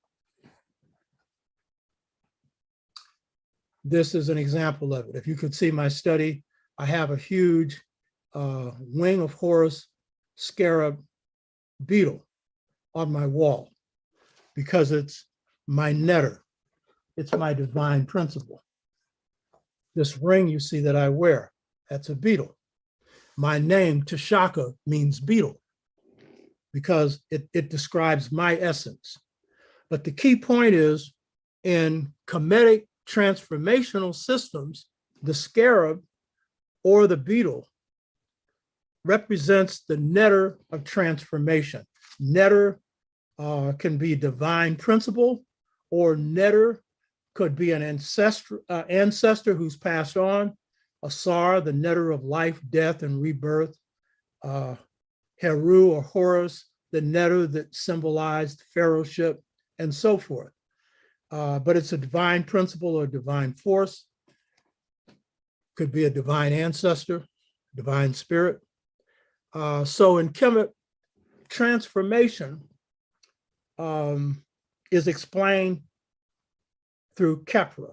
Khepra, or the beetle, is symbolic of transformation. So there are many different forms of Khepra. Khepra is spelled Kheper. This is one form. Kheper, and then /DJES, and then of. Khepra, just of. Now, so there are many ways in which transformation is manifested and expressed in Kemetic culture and in life, but this is their symbolic way of portraying it. So as Khepra, just of, this means to be or exist as Khepra, Kheper, or Khepra just of means to come into existence by himself. And we'll come back to what that means. Khepru, Kheperu, Kheperu, means modes of existence. So here the Kemites are describing the transformation of states of existence. And then Kheperi, Kheperi, meaning being or what is. So for being in the Kemetic sense, it's a transformational thing. Another concept of change or transformation is Khepera, Kheprer, Khepera. It means the becoming one. Now, in fact, that's what you are. We're all becoming ones. We're in the process of becoming something. We're undergoing change. It could be of age, of life. The Kemites had a saying, life is slow dying. Death's a rebirth to a new life. It's constant change, you know? It can mean the transformation of consciousness, the one we're dealing with here. In this particular case, identity consciousness, identification of who you are. And it can also mean Khepera, the ever becoming one. Again, describing the nature of what it is to be human or to exist. It's to undergo change. Khepru, Khepru, Khepru describes Mother Nature, the cosmos, history, culture, humanity, as it undergoes change or transformation.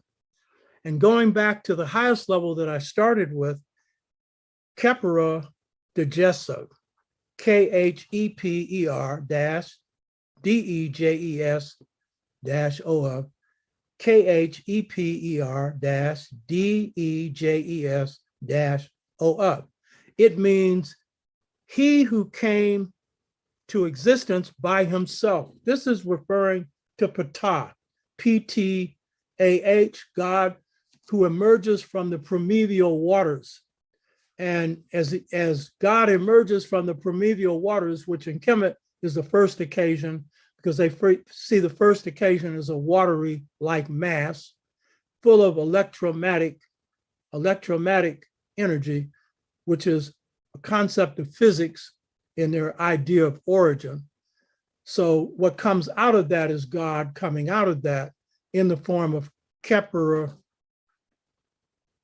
in the transformational digest of. So the one who comes into existence by himself.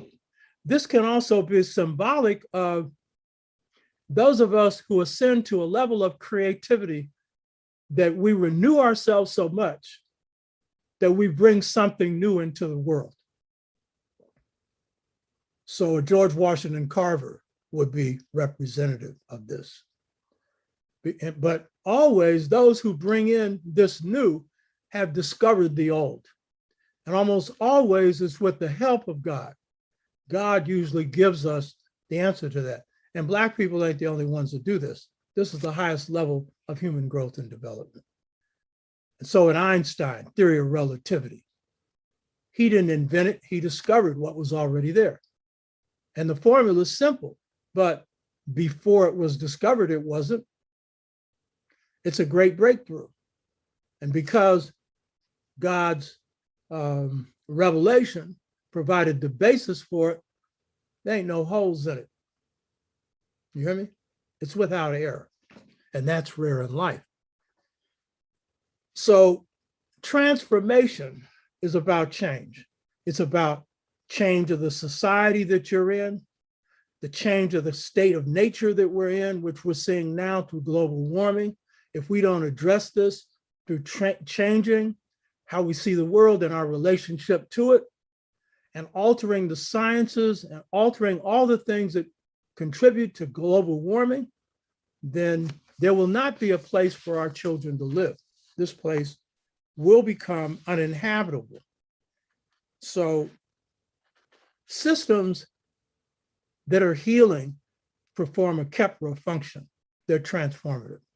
And that's the nature of life itself, the undergoing of transformation. And oftentimes, crisis is the basis for transformation. The golden age of the 60s was a period of great crisis. And crisis usually has two qualities. One, it's a period of disorder, confusion, whatever. And it's a period of opportunity. The greatest growth usually occurs in periods of crisis. So the 60s produced all of this beautiful change and transformation, not only in the consciousness of people, but in the art form, in all forms of the culture, in all areas of Black life and in life in general, but particularly Black life and African life, because of the nature of the crisis, just as the Civil War produced its transformation, especially for Blacks, because of the crisis. So the question is, what do you do with the crisis? And so the crisis of identity, my transformation that was a part of what became, we now know as the sixfold stages to mental freedom, came out of crisis, not knowing something and uncovering truth and then following. The rule in life, follow the truth. Don't follow people, follow the truth. I always tell people that. Don't follow me, follow the truth. And always question everything and see if it's real. See if it works. See if it's good. See if it advances life, Don't just take it off of faith, That's for God. Everything else deserves critical scrutiny. And the reason why you won't be critical of God is so right that all you can say is, oh. It's like when your mama tells you something about yourself, all you can say 9 or 10 times is, oh. She oftentimes knows you better than you know yourself. I know that was the case with my mother. So systems have to have this Kepler transformation power to it. And then it can work transformation or change. Now, this webinar that I'm proposing is going to operate off of something that I've created especially for this occasion. I've been using it for some other things as well. It's going to come under a special unit that I've created called the Perronk House of Life, which was the highest university system in ancient Kemet, Amilcar Cabral Elevaker Leadership Institute. In other words, when you go into this training, you're going to get a package that describes the curriculum that a lot of this comes out of it. You're only going to be dealing with a few pieces of it for this. And what I'm showing you here is a portrayal of Perronk. And what you see in the center is the square. And that square, it's hard to see, but there's a figure standing there. And that figure standing there is a sar. And a sar is standing on 9 bows. Bows is in bows and arrows, B-O-W-S. The brother with the sunglasses is Amilcar Cabral, and the sister on the other side is Ella Baker. And so this is called the Perronk House of Life, Amilcar Cabral, Ella Baker Leadership Organizer Institute. All it means by leadership is whatever area of life you're trying to develop your skills in, you can call that leadership, you're developing them. And this is part of what this House of Life system is about. And then there are figures that are hard to see, but you'll see N and S, north and south, and then on the bottom, east and west. And so on one, you see a bird, and that bird is Tehute. And then on the other side, you see the hawk, and that's Horus on the top. And then on the bottom, on east, you see Nephthys, and on the west, Isis or Aset. And then on the top, you see a figure whose arms are outstretched, and who is moving from east to west with arms outstretched. Now, this leadership transformational training is an adaptation of the highest educational system in ancient Kemet, Per-Ankh, which meant house of life, which the Ankh is symbolic of, was the highest educational system in the world, an outgrowth of the secret societies of Inner Africa. There were transformational systems. It's an adaptation of this ancient African system to today's realities. That's why it's called the Per-Ankh House of Life, Amilcar Cabral, Ella Baker Institute. So we're adapting certain methods that come out of ancient Kemet, certain philosophies and principles to today's reality. And we're taking Ella Baker, one of the two best leaders of the 60s, Malcolm being the other, and Amilcar Cabral, the absolute best leader, thinker, strategist, military organizer in the 20th century, in my opinion of many, who also underwent the sixfold stages to mental freedom. So what do these symbols mean? Asar, the fact that he's the center, it's hard to see this figure, but he's the center of Per-Ankh. What that means is this is a place of transformation because Asar is symbolic of life, death, and rebirth. And I'm not going to go into the whole story of Asar, but that's generally what he represents. He's standing on 9 bows, B-O-W-S, bows. The bow and arrow was one of the favored weapons for military units or any self-defense organizations during that period of history. And so 9 bows symbolizes the enemies of Kemet. The fact that their founding ancestor, who was Anu, and you've seen a picture of him in a previous show, is standing on the 9 bows, and he is the center of the highest educational system in the world, their educational system. He is the first or founding ancestor, and he represents the transformative process. The fact that he's standing on 9 bows means that Kemet education, Kemetic education, was to prepare you to defend your society against any outsiders, against those who would oppress you. It wasn't just to prepare you for an occupation. It was to prepare you so that you couldn't be taken out. And if you were put in a bad position, you could get back. And so this was at the heart of what Per-Ankh was about.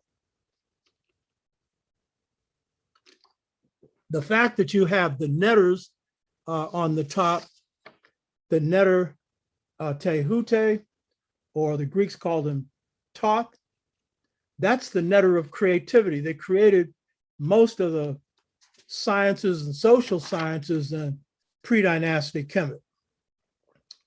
Now, whether he did or not is not the point. The point is these were created in ancient pre-dynastic Kemet, and he is treated as the netter of that. And the fact that Horus is up on the top, he is the netter for the pharaoh, symbolic, the son of Asar, symbolic of pharaonic rule. And then the fact that you have Nephthys in the east, that is the wife of Set, who in dynastic Kemet is the one that tore Asar apart. He's put back together and reborn on the spiritual plane. In pre-dynastic Kemet, I conclude that that couldn't have happened because Set was the netter of the pharaoh, and there's no way, the first pharaoh being Asar, there is no way that a brother who tore him up would be the symbol for pharaohs. I think that's a story we get out of dynastic Kemet. Starting with Ahamenep. And that's natural. When you take over, then whatever is your royal symbol, that's what justifies your rule. You got to kind of put down to an extent, even the founders. And then on the other side is a Set, the wife of Asar, the source of power in Kemet, the founder of agriculture, symbolic of corn and everything else, and who rules in his absence, but is the source of rulership while he rules. And then this figure who's going from east to west. East is the realm of life. It's the realm of the rising sun. It's the realm of Kepra as a new sun. I'm born at 5 in the morning. One reason why I picked the name Shaka, which means beetle, is because it's the rising sun. It's symbolic of creativity. But moving to the west, that's the setting sun. Symbolically, this figure who has arms outstretched, he's moving from life to death to a rebirth to a new life. So again, this transformational system that will be centered at this point on the sixfold stages. There are other transformational systems we'll go into at other times. This is key for how we're adapting this, because let's be key. Kemites did not need a sixfold stages to mental freedom. They didn't have slavery. They didn't have colonialism. So we just can't go back to Africa and take everything. We got to also go back to Black, and we got to draw from some stuff here that also, while we're drawing from Africa. So it's a double take. We're drawing from the best of this Kemetic higher secret society system for transformation. And at the same time, we're recreating organically, coming out of our organic response, transformational systems that will do healing to stuff the Kemites never dreamed of, at least until they got conquered. And even then, they didn't have to deal with it the way we have to deal with this right now. So this is an adaptation, and we're drawing from old systems because a lot of the transformation is digging down deep into your past, African American, but it's also coming up with systems for transformation designed to heal what we're going through here. And these also reflect organic responses to our situation here. Now, one of the things that I've made a point of before in preparation for dealing with this, I've stressed you need to really look at your African American culture, what I call New African culture, because it has African and African American components. And then, of course, it has a lot of negative stuff that we have to get rid of. One reason why we have to draw from this culture is it's what we recreated here to sustain us. And most of us have neglected it, not studied it.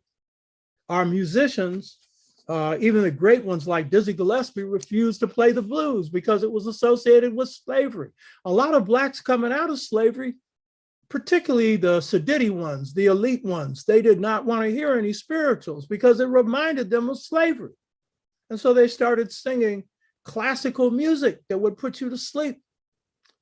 Even white people find some of that stuff boring. Don't get me wrong. It's their music. It's good. And I think the Italians, they got a real, and the Spanish, they got some soul in their stuff, you know, Pavarotti and stuff. You see some of these, they're beautiful. I've seen some of the stuff that some of the people on Facebook have shared with me, where you bring in a James Brown singing with one of these Italian opera singers. They're beautiful, absolutely beautiful. And he, of course, knew it was beautiful.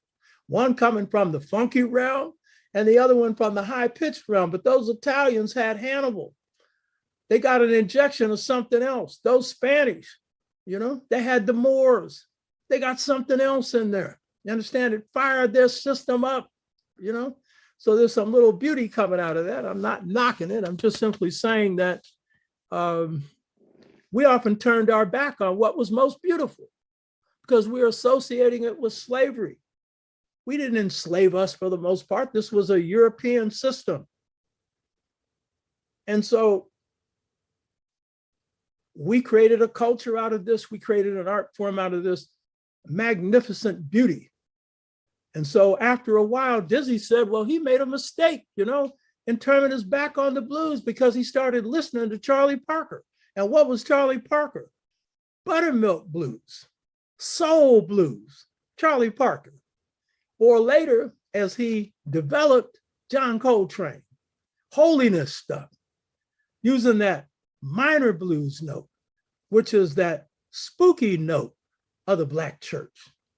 That's what you heard in Coltrane. And when he ascended to the highest level of Love Supreme, oh my, there's a number of musicians and a number of people who said when they hear that music, it brings them to their knees, because it's in praise of God. It's not pushing any religion. It's simply in praise of God. So I stressed before that when we look at the ethos of every people have a way they carry themselves, ethos, the way you walk, the way you talk, it's your whole carriage, it's your whole everything about you. Every people have a special ethos. The Chinese, it's qi, it's order. 1,400,000,000 people, order, but it's a just order if it's going to stay, The European, you think it's what you call white supremacy. Yeah, well, no. The heart of it is their culture. If you go to the heart of their culture, it's arbitrariness. Whoever has power does whatever they want. And that's how they basically conquered the world. And then, of course, white supremacy, as you call it, I don't. White racism, tied to it, creates genocide, slaughter, dehumanization, a whole bunch of things. But it's arbitrariness. That's their thing.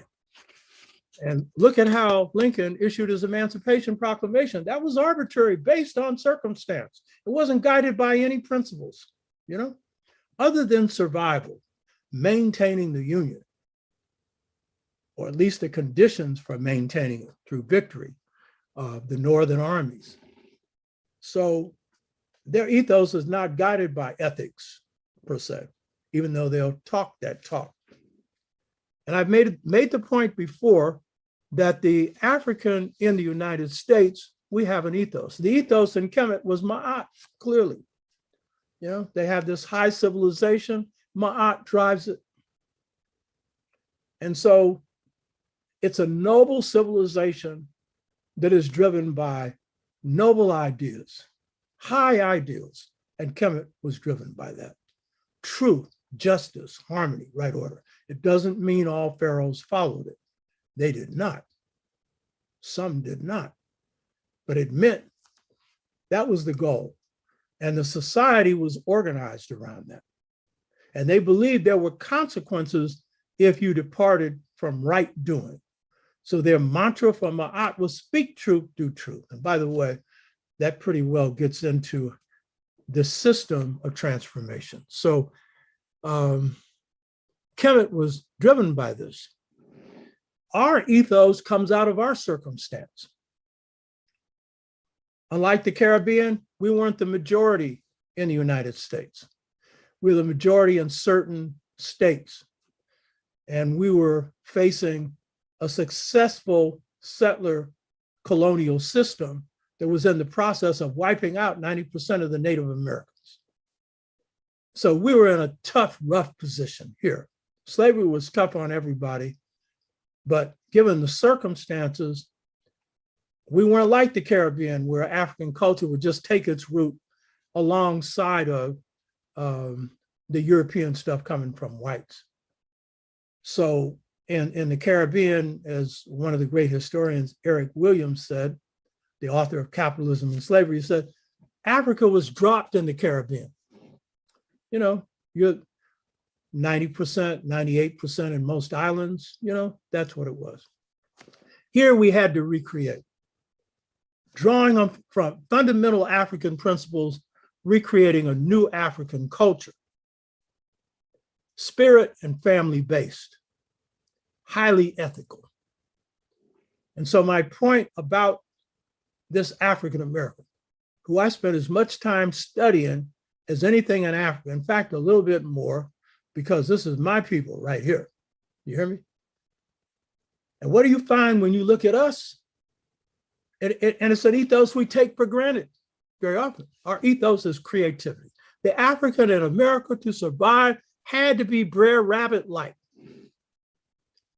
had to be the hook and the crook, had to make something out of literally almost nothing, though this creativity was made off of Africa, best of African principles, along with what we added, two of which was race consciousness, and the other of which is Pan-Africanism, this idea of one Africa. These two both come out of this new African culture. So this is the nature of our people. And as we're talking about dealing with healing and everything else in our Black community, we have the creative reservoir for handling that. And I think what we need to recognize is that everything we do to heal our people will not come out of the sixfold stages to mental freedom. It will not come out of other systems that are African-based or that we have, transformed here. Some of them come out of just basic stuff that we have developed specialists in. We have people now who have serious problems of drug addiction, serious problems of alcoholism, which traces all the way back to slavery, because a lot of this alcoholism has to do with a lot of pain that people are suffering, and alcohol is one way to escape the pain. And so we have people trained in how to deal with this. And there are mental health issues that we have to deal with as well that come out of our culture. And in fact, African culture is quite good at healing what's called mental disorders. They actually heal it, where our Western systems are good at talking to you about it, medicating you, and stabilizing you so you act normal, but not good at the actual healing. So there, you're going to need the use of African methods. And we have some of those, and we have to draw from them also in our communities, and draw from it from the African base as well. And a lot of our older people have these methods as well, and we need to learn from them. But our creativity is a key resource in any kind of transformation that we do. Now, a big obstacle in the way of creating systems for transformation and change is the Western educational method of educating. I've been cautioned. One of the people who helped me with this show when we do the part on the webinar was talking about he didn't like the word pedagogy. I shouldn't use it. Pedagogy means system of instruction. You use the word physics, you use the word chemistry, you know what I mean? They all require explanation, but I get the point. But the point is the method of instruction, which is called pedagogy, which in Kemet was called SEBA, S-B-A, or S-E-B-A, that had a special meaning, and I'll go into that in a minute. The Western system for instruction is a big obstacle in the way of us creating healing systems if they come from any of us who have been Western educated, and most of us have. We think that because we have now corrected a lot of the misinformation, we're home free. We've corrected what Carter G. Woodson identified as the problem of taught someone else's history, philosophy, culture, so forth. We then do the bidding of the master without being told to do so. I call this, as you saw in the last show, the remote control automatic pilot 00 soul Negro, who's on remote control and doesn't know it, thinking somebody else's thought and doesn't know it, because his mind or hers has been stuffed full of someone else's information, and we pass this off as thinking. So in creating healing systems, we got to understand we have to have solved the problem of the teaching trap. And I'm going to tell you, most of us haven't. Most of us haven't. Because the more highly educated you are, the better you were at excelling in the system, the harder it is for you to even see a way out, you know? And you literally have to undergo a life, death, rebirth, transformation of consciousness to even begin for that to happen. Had I not gone through this, I wouldn't have found a way. And the book I'm working on now, Seba, it's more than that. To know the truth is to be the truth. That breaks this trap. It breaks this trap. I shared it with Dr. Obenga a couple of weeks ago, who has said, we have a problem. African-centered knowledge and Eurocentric methodology, he should know he came under the French system. Takes 10 years to get a PhD in the French system. They have really got you when they finish with that. Fortunately, he got saved. He apprenticed under Sheikh Anta Diop. So we have to be able to break the teaching trap.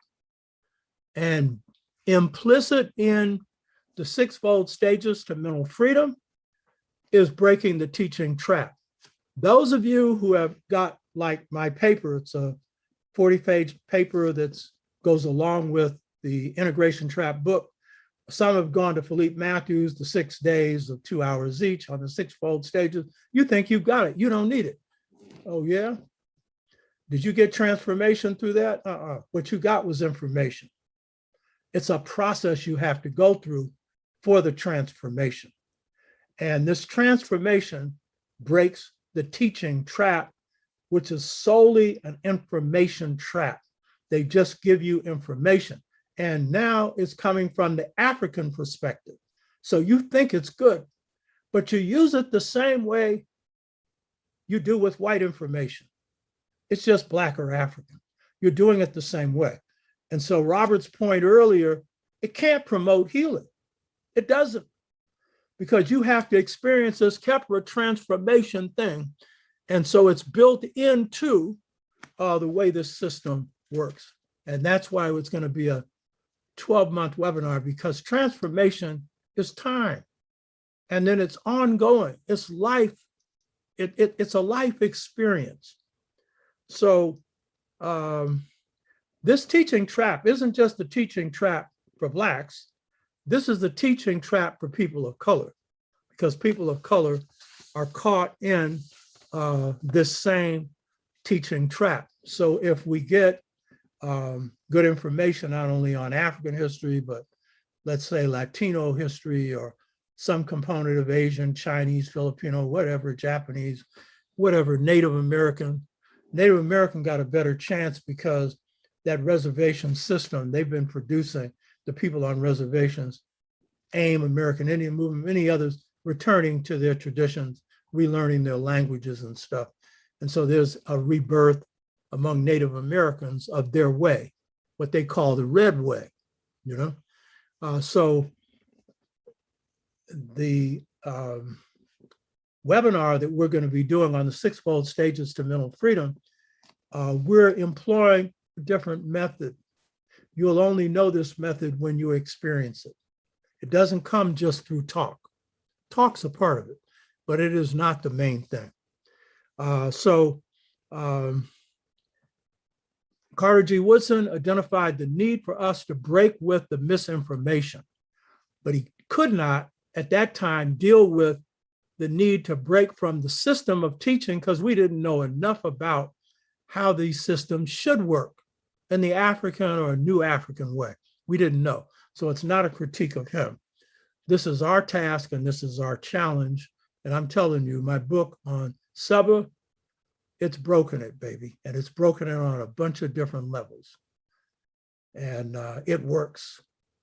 And so part of it is built into how the sixfold stages to mental freedom, which is mental, spiritual, and physical freedom, work. So it breaks out of teaching solely to the mind and embraces the whole person. As long as we're caught in the white informational teaching trap, where teaching is just information and all we do is regurgitate it, then we're into what Brother Ronald criticized as too much solely giving information, but not being able to produce transformation. This then leads to a particular state that's funny, but real, and it's not really funny. It leads to the Oreo cookie mentality of dark on the outside, white on the inside. That's for us. It leads to the banana mentality, Asian, yellow on the outside, white on the inside. Or the apple, red, Native American, red on the outside, white on the inside. Or the coconut, brown, Latino, brown on the outside or whatever the shades are, and white on the inside. So you will find yourself in a trap where you might be saying one thing and doing another, because thought and being are separate in the Western system. And I'm telling you, up to now, we haven't figured out how to bring those two together. And you can't do any healing unless you're able to do that, because healing's total, mind, body, and spirit. So Brother Robert wants to know, do we have these healing systems? Yes. And I pointed out the choice between two cultures provides the framework for us being able to address these in our current conditions as a people. The key thing is the sixfold stages to mental freedom are a case where part of it is drawing from the depths of ancient African and African-American history and culture, part of it. But the methodology itself, the system, it is an organic system that grows out of our response to brainwashing in this country. This same response has been developed. Cabral experienced it in Africa, and I'm sure there are others who have experienced it in the Caribbean as well, because the brainwashing experience is global. But it required us to go inside ourselves to recreate ourselves, drawing on our past. So it's not that we're neglecting the African-American past, that's part of it.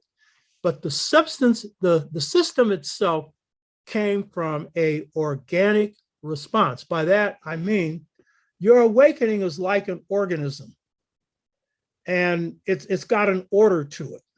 It's got a system to it. And the system of awakening that I experienced, that Malcolm experienced, Malcolm, on the eve of his death, if you had asked him to describe it, he couldn't, because he was too close to it. And it had not been described before. And I couldn't. It took a while before I could stand back and get a perspective on it. And in fact, the system for the sixfold stages to mental freedoms, an innovation made by myself and being able to clock it, and Bulin-Leila Wabogo, a brother I mentioned before, who's a chemist, a musician, a martial artist, and a historian. He looked at Wretched of the Earth and saw some things, and he saw a lot more than Frantz Fanon saw. And then he constructed some ideas, and I looked at the transformation I was undergoing. And then I looked at the transformation that others underwent. And then I took a lot of people through it, 50 years of taking people through this system. The people who will help me on the webinar are people who have been through this system for about 40, 45 years. There will be 3 people, a sister named Fania McKinney, who has been on some of these chats, very conscious sister, one of my good friends. I married her and her husband, and her oldest daughter's first name came from my first wife. So we're close. She's a very conscious sister. She'll be assisting me in taking people through this transformational process. She works in a mentoring program full time. And so this is one way she's applied to it. She's in an African-centered church. Thabiti Mtambuzi will be helping you. He's a former student of mine. He's in his 70s. He's a little millionaire. You'd never know it. He wears dreads, African clothes. He's in Zanzibar right now. He spends as much time in Africa as he does here. Real smart. He used this sixfold stages in the juvenile justice system that he worked in for over 20 years. And then he's used it in other ways. And then another brother that will be working with me on this is a brother named Ustadi Kadiri. Ustadi is close to Thabiti.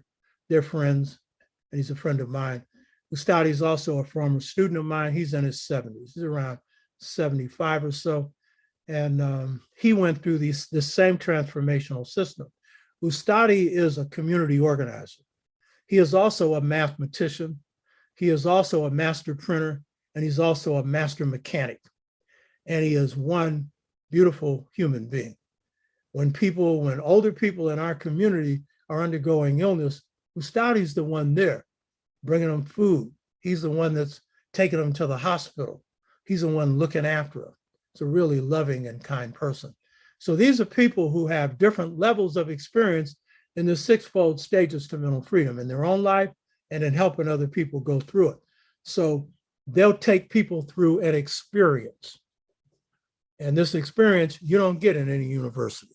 So that's the adaptation of Perron to this situation here. So part of then the sixfold stages to mental freedom is it comes out of the period of the 60s where Africa is rising, Asia is rising, Blacks in this country are rising. And as a result, we're in a strategic position to affect change. As we come up with Black power, Native Americans are calling for red power, and other people of color are calling for power for their own communities. As we produce change, it creates a chain reaction in this country. As I pointed out, the San Francisco Freedom Movement inspired the free speech movement of white students to radicalize white universities. And as we developed Black studies, then it led to Asian American, Latino, Native American, and women's studies. So the transformation of consciousness came out of a period of change and a period of transformation. The transformation around America's war policies. Blacks in this country were the first to oppose the war in Vietnam and inspired a lot of other Black people to stand up against it. But all of this came from a transformation of consciousness. That transformation of consciousness, when we talked about King, Menu Ampin was charting his consciousness. Mine came through going up against an economic system and then seeing that though we were victorious and produced thousands of jobs for Blacks and people of color, America's not structured to provide freedom, not on economics, political, or any other level. There's going to have to be transformation of the society. But the point is, it was the power of our people in motion tied to world power and world change that was leading to a decline of the West. But it was the awakening that occurred in the minds of many of us that led to a new consciousness that was aggressive rather than servile, forceful rather than submitting, creative rather than imitative, and boldly creative in a whole bunch of ways, not just in the arts, but the arts, especially the Black arts movement, a profound statement financed by Blacks. So the greatest gain we made in the 60s was the freedom of the mind. Without that gain, no El Hajj Malik El Shabazz and none of the other great freedom fighters that we produced. I pointed out in the integration trap a lot of our movements would have been stronger had they had this transformational process inside of them. A Huey Newton would have been stronger had he been able to go through these stages. He might not have died the way he did, as I pointed out earlier. So this transformational system is organic. We went through it without knowing the stages. We were following the truth. So when Malcolm is undergoing his transformation in prison, and there's a magnificent book out now on him, Rising from the Dead. It's just received the Pulitzer Prize. I think it's Les Payne, who's the author, National Book Award. It deserves it because it's done groundbreaking work on Malcolm that has not been done before. He interviewed a lot of people that were in Malcolm's life that are now dead, that had not been interviewed in this way, and it brought out a lot of information. But the key thing is that Malcolm's transformation was again a part of this organic process. The messenger had his method, which was religious, and it was good, and Malcolm used it, it helped him. But Malcolm's method came from this organic process. And that organic process was total. It was spiritual, mental, physical. It was political, it was social, it was economic, it was historical, it was cultural. The only area he was weak in was literature. He didn't study literature, partially because the books in the prison library didn't have it, but he didn't request them because his family brought him all the Black books. So the point is, when we underwent this transformation, my transformation process, same as his, but I didn't know his. I didn't know that he had went through one because mine was 63. His book came out that marked his in 66, 65, 66. So we weren't following anybody. And this idea that Malcolm woke the movement up, most of us were awakened by the conditions we faced. And those of us who faced it, faced our ignorance, faced what we didn't know about ourselves, and began to undergo a transformation of ourselves, then we underwent this change, Everything must change, nothing remains the same. The young become the old. We were undergoing that Kepra change. We didn't know where it was leading. But as we pursued it, then we could uncover those paths of transformation. And that was truly a healing and an awakening process. It healed me from having my mind on remote control. That was the main thing it did for me. It got me to be free to think for myself. This was a key thing, deeply, and to see beyond my situation. My health is in part tied to that. I don't undergo stress. That's me anyway. I ain't got no fear or nothing. I cause stress. I don't undergo stress. I mean, I got a plan for everything, baby. Even the spur of the moment plan. I got a plan. You know what I mean? So, but this transformation of consciousness is like the key thing, and it comes out of this organic response that has produced the sixfold stages to mental freedom that we have been able to track. But not so. Those of you who have read the papers, you got the stages. I'm not going into them today, but that's not the experience. And you may be going through something, but it's like anything. I lift weights. If you go into the gym and lift the weights wrong, you're getting no results. And it's the same thing with transformation. There's a path to it. There are some steps that you take to really get this inside of you so that you be the truths that you're learning.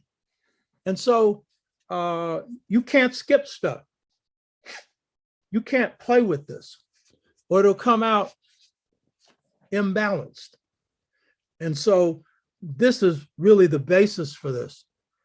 So this organic system, which leads to the eye-opening experience, mine, of when I began to think for myself to myself, oh shit, that was the awakening.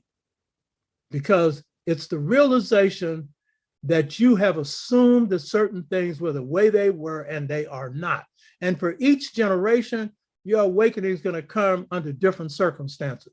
Mine came on the basis of knowing how the system works. You might know some of that, but yours is going to come on other levels. It's whatever levels you haven't got together. And that's where the awakening hits you. Everybody comes on their level. And that's also the key thing about this transformational system. And so this is your first experience of real freedom. Freedom of the mind and the spirit, and that will lead you to a freedom of the body. And I'm going to tell you, some enslaved Africans had this, by the way. Not all Africans dropped dead at 50. You had some, like my great aunt that maintained the history of our family, living past 100, 120, 126, 127. That means there was some African stuff going on there. Some African stuff we need to get back into. So for me, my transformational growth was tied to replacing Western misinformation with African and African-American historical, cultural, philosophical, economic, political, social, and spiritual truths. But it was also based on a spiral system of transformation that has stages and steps and degrees. And it's a constant process of work while you're doing everything else. And when you work on this one, it's like cultivating the weeds in the garden. Things start to grow. And if you really cultivate your health along with it, the older you get, the better it gets. I know that some of my older friends had a saying, old age is the shits. And I've always been old even when I was young.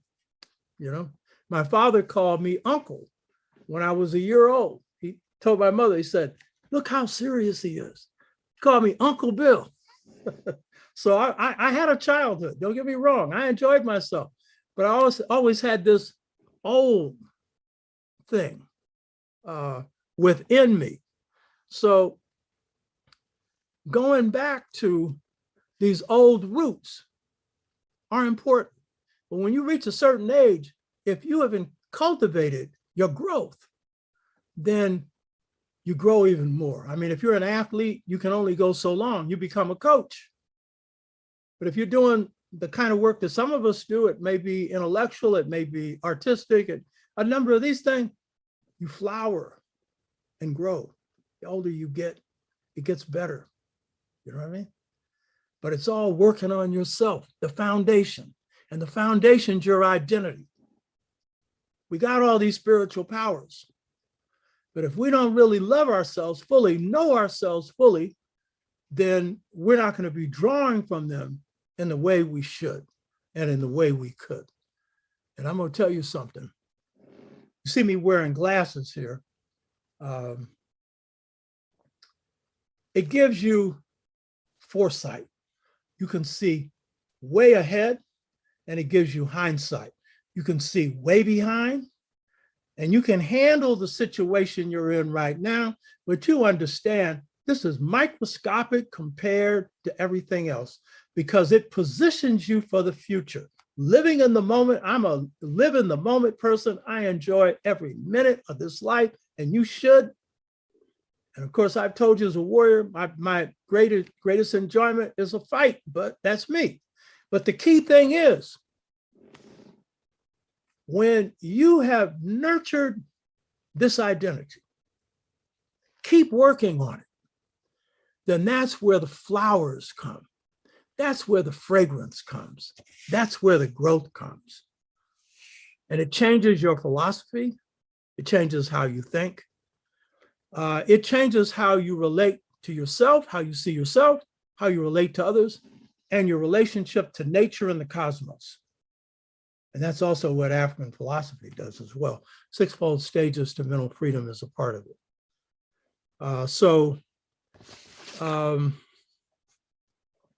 The system, the six-fold stages for mental freedom, while it draws from the rich history of our past, it could not come out of ancient Kemet because they didn't have these kind of circumstances it had to deal with. We had to create that here. Since we're creative people, it ain't hard to do. So I'm proposing for the viewers that we launch a webinar. Probably it'll be in a month or two. We'll figure out the time soon. That would be a 12-month webinar that could be offered either once a month or twice a month. That's for you to determine. It would be for 2 hours for each of these offerings, 2 hours. And we'd be using some PowerPoint. I know people have asked me to use it for the show. There'll be some PowerPoint that we'll use to make some points in this. It will be centered around the six-fold stages to mental freedom, spiritual and physical freedom, and people locating where they're at and then working on that. We have a process for that. And that is not the process of just information. It's a transformative process that you have to experience. So this could be either twice a month or once a month for at least 2 hours. Half of this webinar will be a presentation. I'll do half of a presentation for 1 hour. Half of it will be interactive.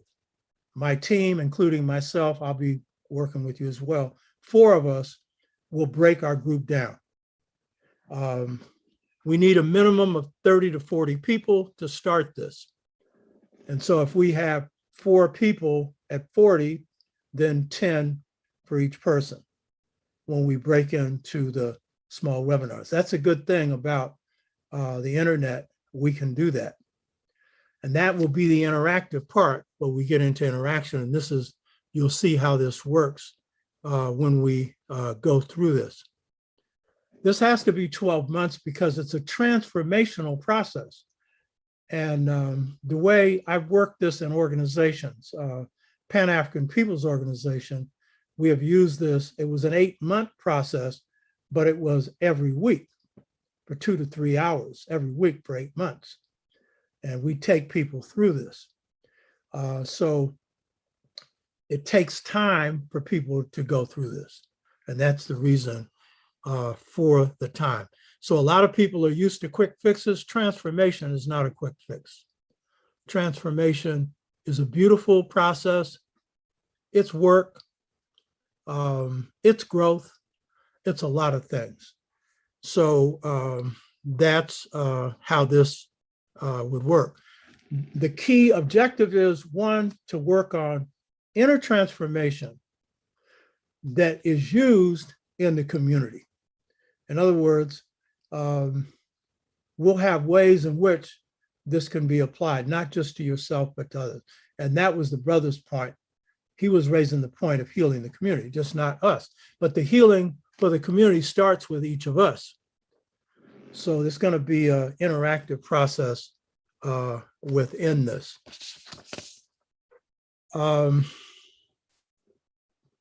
This show is free, but I think you should already realize, and I've been paying for this show, and it's been costly, and I'm going to pretty much have a little donate thing come up.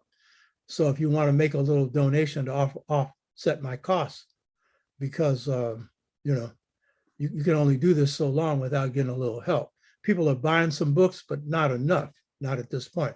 We have to build the following for that. So there will be a fee for this. The fee will be minimal.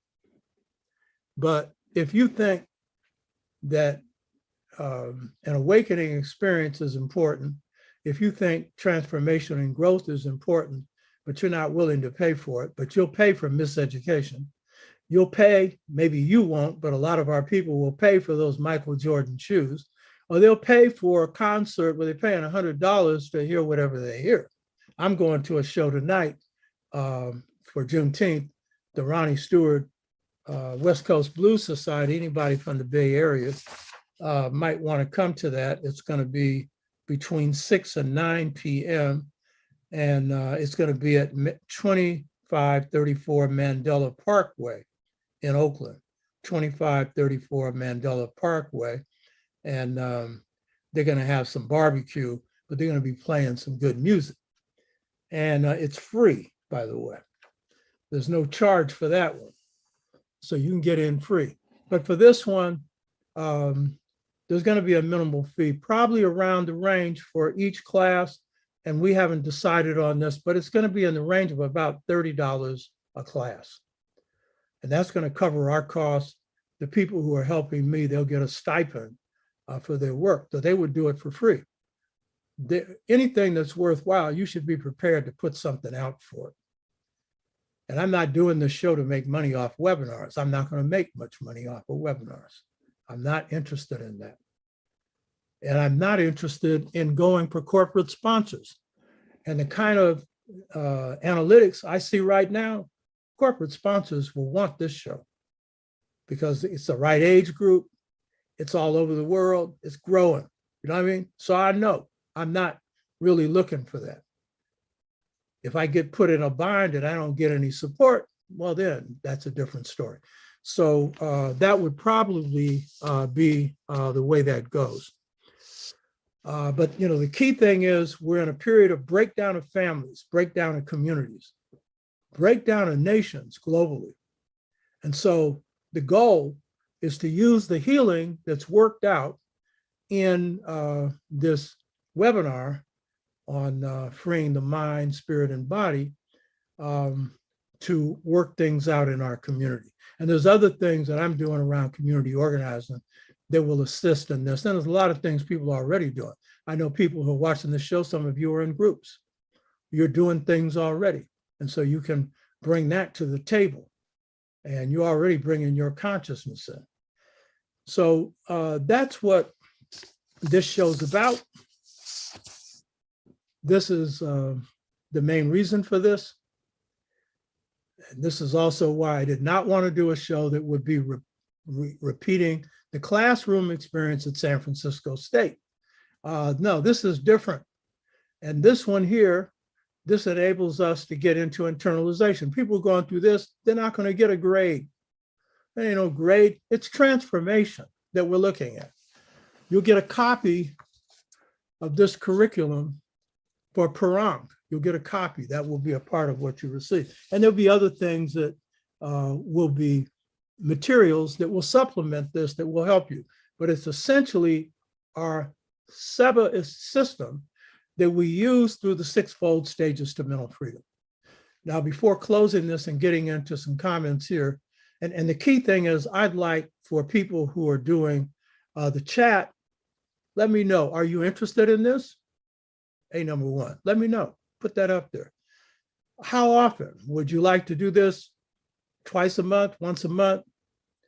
You have any ideas on some of the things that you'd like to cover? But essentially, we have a system that we're going to be covering.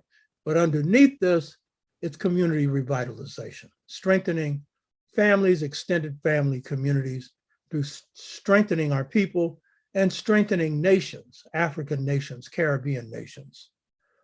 And Africans in the diaspora in Europe, they're in similar circumstances to us.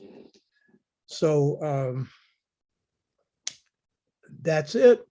For people who do not, who are not on the chat, then you can contact me through my email, otshaka@sbcglobal.net.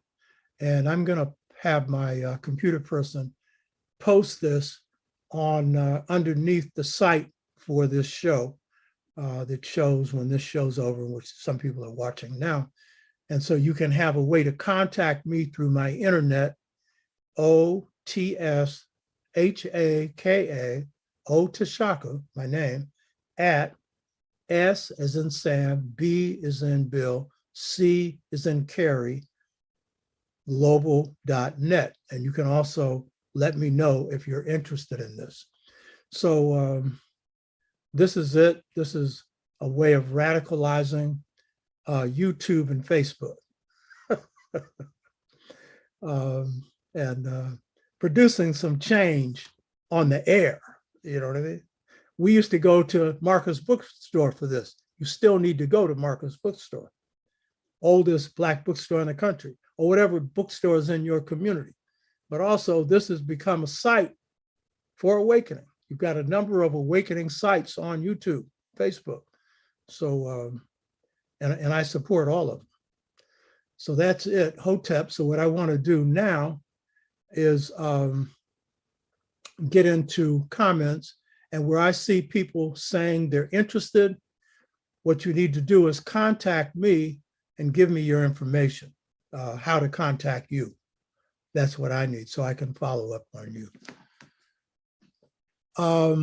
Deborah June, she says, I'm interested, preference twice a month to maintain momentum. I think I favor twice a month. And the reason is you need more time for depth. Once a month is a minimum. I favor twice a month. And again, it would be not obviously on Saturdays, at least not at this time. We'd have to pick a time that's convenient for people. And then we're dealing with time zones. Some people on the East Coast, Midwest here. And then some people are on the African continent or in the Caribbean, because I've got some people who are coming from different places. So we'd have to adjust this so it's suitable for time zones. We have to work that one out. One of my favorite people, Brother Adis, I have been waiting for this my entire adult life. I know that sounds odd, but I have been feeling like I needed this for a long time. Thanks. Well, this is one of our serious people that has comments on everything, every show and stuff. So you all are the hardcore right in here. Robin Hughes, she's interested once or twice a month is fine. Alama Earthia, I'm interested. Wolf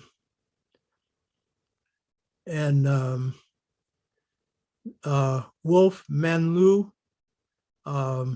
probably a lot more than 40. Yeah, that might happen, meaning a lot more than 40 people. Again, Alama Arthea, so glad I found this channel. I'm so glad we found you. Stephen McKenzie, I'm interested. Wolf Manlu, what about sponsorship from wealthy Blacks so the Blacks aren't, for those Blacks that aren't able to pay, can attend? Yeah, somebody wants to sponsor somebody, fine, that's good. You don't need to be wealthy to do that, you know. If we do it twice a month, then that would end up being $720 for a year, $60 a month if it's at 30 or 40, 80, whatever. But yeah, there ought to be ways to compensate people who can't afford it. But I'm going to say this, the majority of our people should be able to afford this. This isn't a whole lot. And the main thing is, don't let price hinder you. It's not like we're charging a huge amount of money. We're not. The goal is not the money. The goal is transformation. So let's see what else we have here.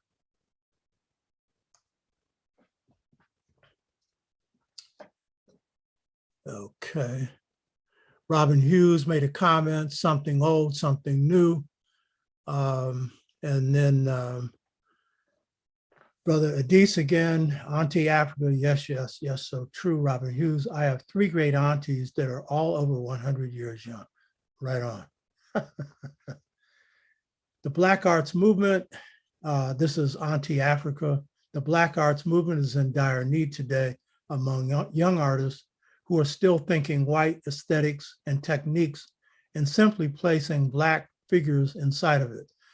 Yeah, and one of the things I want to do on this show is have Sonia Sanchez, Skia Muhammad Touré, Haki Madhubuti, and a number of other leaders of the Black Arts Movement, a brother named Dengani Jogan-Calvis, who was chair of San Francisco Corps Educational Committee, and published the first Black Arts Movement magazine, the Journal of Black Poetry. I'd like to have others on for a series on the Black Arts Movement so that they could share what they accomplished with that movement, but then have a dialogue with them and some of the young hip hoppers and others who are into new Black arts of various forms, and have a dialogue. So that's something that I want to do and will do.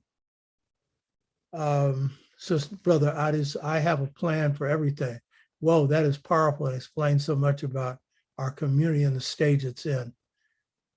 Brother Adis, again, The Dead Are Arising by Les Payne. Yeah, that's the name of his book. A great book. Read it, by Les Payne. Read it. Wolf, Man, Lou, anything as long as the white is inside, it's what their teaching does. Yeah. Again, Brother Adis, Seba is going to be a powerful contribution to our ancestral development. Yeah, I think so, because we got to break the mold and do it our way. We see the whole thing about, I'm a revolutionary. So most people think, oh, I'm about overthrowing the system. Oh, it ain't going to happen in your lifetime. Oh, a lot of people are going to die. My systems are about change that you can use right now, all of them. Sixfold stages to mental freedom. It occurred in the course of change, making change, but it's a part of your life. And it's the same thing with the Seba system, all these other things. We talked about the twin lineal family system. I mean, you know, we need to repair and rebuild families. That's a model. Those are things you can use now, not just in the pie in the sky 100 years from now. And that's what ensures that if you produce societal transformation, it's deep because it starts with people and then you've applied it in transforming society. See if we have some other stuff here.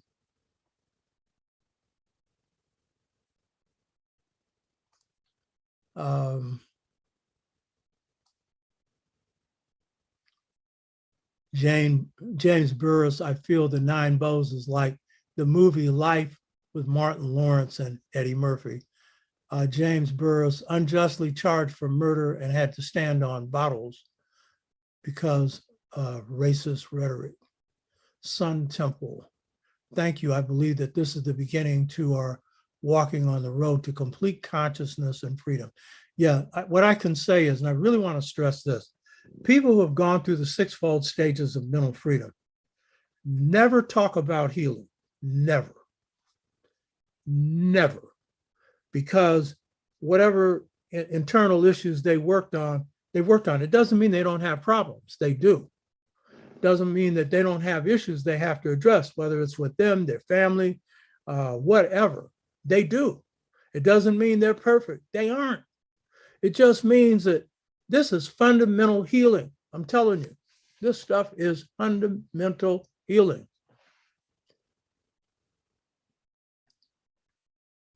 James Burris, I'm sorry, Professor, I grew up as a bad student to the white folks. I apologize, sir. There's nothing wrong with that, you know what I mean? James Burris, awoke, nice. Love it. Okay, let's see if there's anything else here.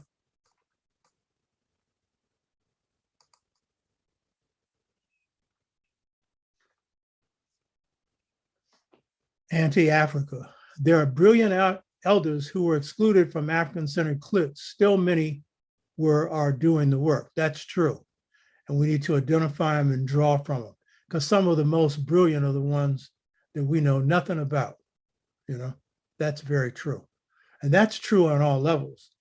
You know, you see great musicians, there are some out there you've never heard that are even greater, you know. Sun Temple, blessings to you. Over to Shaka, I believe that Black families need to be cultivated in consciousness at the beginning as children, and then the vast majority will never become lost or misled. Yeah, true. And we've always had holes in this due to slavery, due to all the kinds of breakups that occurred there, even though we maintain two-parent households for 100 years, 75%. We still had problems with some of them. But I think the key thing is whether or not these young people get love. The key thing. It's a lot of other things. Love is the key thing. And if that's missed, everything else is missed. And those who fall through that crack are in real trouble. And since the post-68 period where drugs and everything else has hit us, that has been a real problem, a real problem. And so we have to come up with a bunch of different ways to deal with that.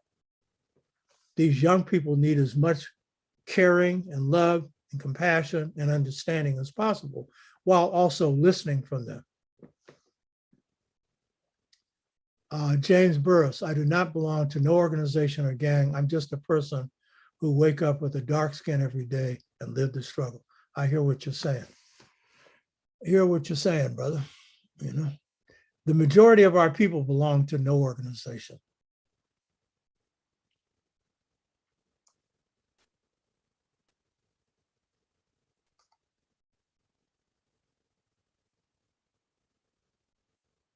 I already dealt with Brother Otis' point about some elders have arrested development. Lao Tzu, Dr. Tashaka, as we build organization going forward, how do we make them resistant to destruction or co-optation by hostile forces?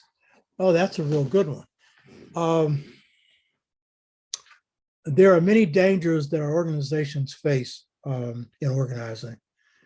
Of course, just building the organization and keeping it going and reaching out to as broad a group of people in our community as possible. So one danger is being knocked off.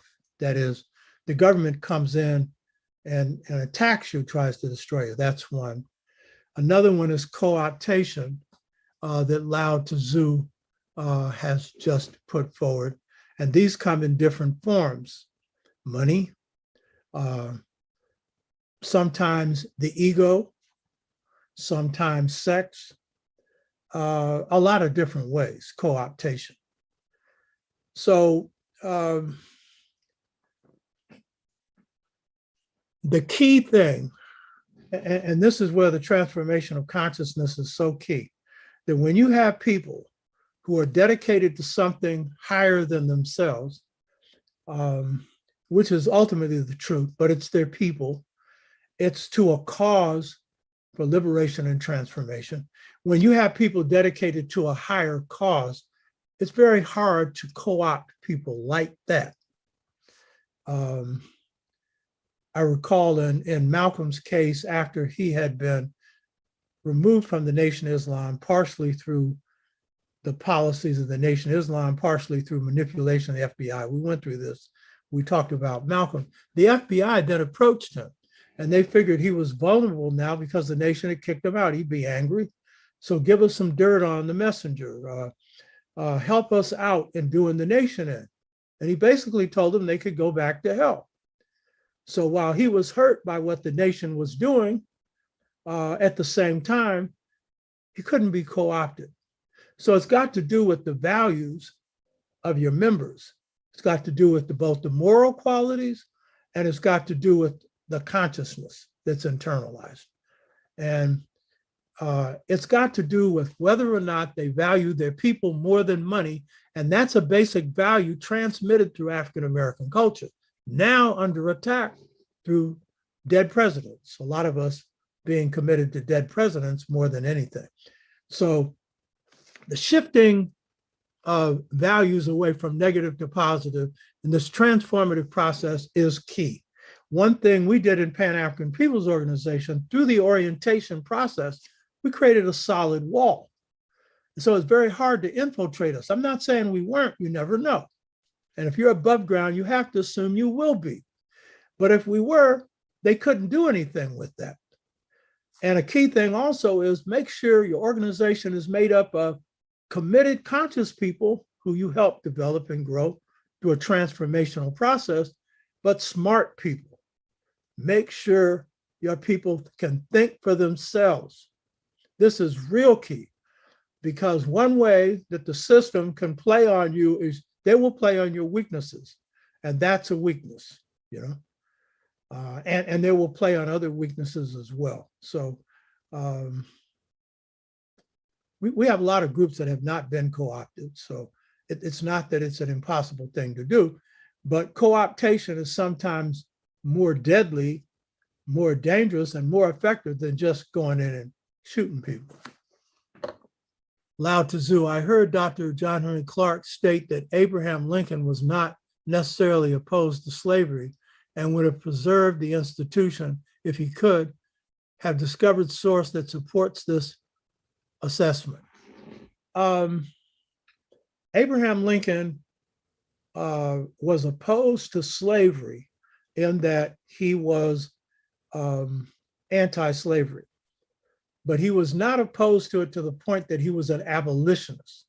So, and he would have never been elected president had he been an abolitionist, but that's neither here nor there. So he did not commit himself prior to the Emancipation Proclamation to any action that would end slavery. And in fact, even though he was announced as an anti-slavery candidate, he made sure that when he ran for president, when he got elected, that he would not dismantle slavery. And he made it clear that the war was not fought to end slavery. It's only when they had to issue emancipation. So yes, he would have preserved the institution of slavery had he been able to bring the South back into the Union and in the war. Had the South agreed to that, and the only way they would have agreed to that is an early military victory. Had McClellan been a forceful general, he could have brought that about. And if he did, slavery would have continued for some time after. How long after, that's another story. So yeah, he was right in that sense.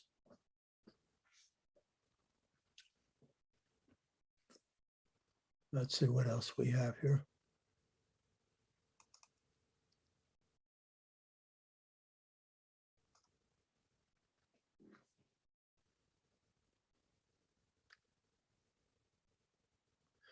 James Burroughs, I would like to get more information on the 60s. Black people minds was for free. Please elaborate.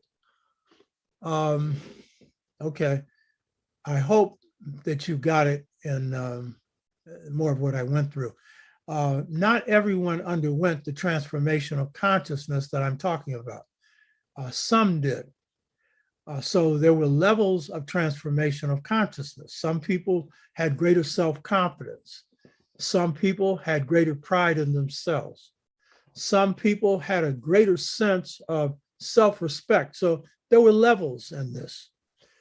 But some underwent deep transformation. That required work. They had to work on themselves. And it required them following this path because it wasn't laid out. But that's usually how change occurs anyway. It's not laid out. You engage in struggle and then, you produce change. So how was this laid out? Look at how Malcolm underwent his transformation. I've explained mine. There are a number of others that went through this. Read Assata Shakur's biography and she explains in part hers. That's a classic, by the way, Assata. That's a classic work. And then look at the works of people and you'll see it. The Black Arts Movement, look at the quality of what they were producing. That will show you consciousness. Look at the writings that came out. That will show you consciousness, but I know what you mean. You're talking about whole people.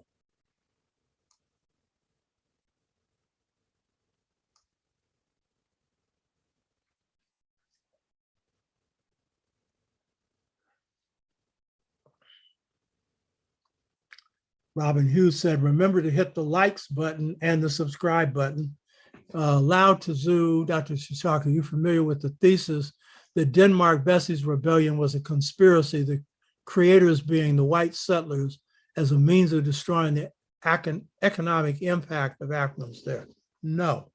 And I studied the Vesey rebellion, and the Vesey rebellion was not a idea of whites. Whites lived in absolute fear that could happen. And the way in which it was organized, that's the way in which secret societies organized. decentralized and in small units. So you could never, if Vesey was captured or anybody else, nobody knew everybody that was involved in the organization. So that's not true. And I studied this in depth. That's bunk, pure bunk. This comes from Vesey, who had been enslaved, was on a ship that stopped in Haiti. He got to see the conditions in Haiti. Then he comes to the United States. He wins his freedom through a lottery and then begins to boldly organize people on the surface, just being bold. And he used the AME church as his meeting place. And the minister of that church left town because he knew a rebellion was coming off, but he allowed that church to be used. And he used a lot of Christian stuff to justify the rebellion. And then he had a voodoo priest, Gula Jack, who was straight out of Africa, who used African systems to convert house Negroes into field Negroes or field Blacks. And so he had a highly elaborate system. And it was one that really threatened the institution of slavery. It was the best organized slave rebellion in history.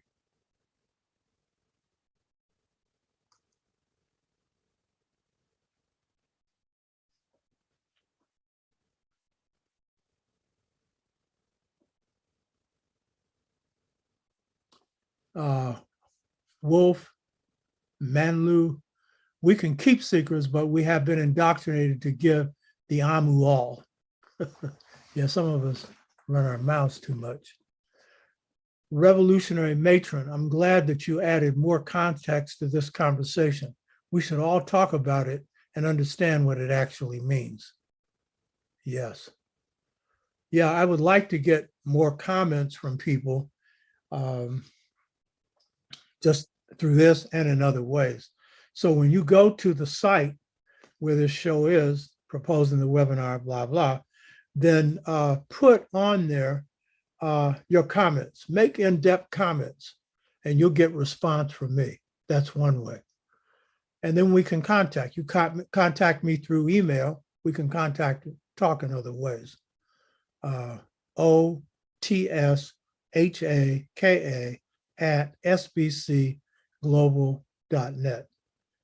Wolf Manlu today, June 19, 2021, is our emancipated from those spiritual chains which we willingly keep being held by. Yeah. And again, it's talking about this shows the African goddess. Yes.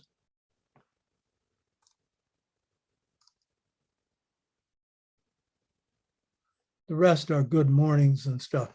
Okay, so I enjoyed this. I hope you got something out of it. So contact me and let me know if you're interested in this webinar, and we'll be talking more about it later on.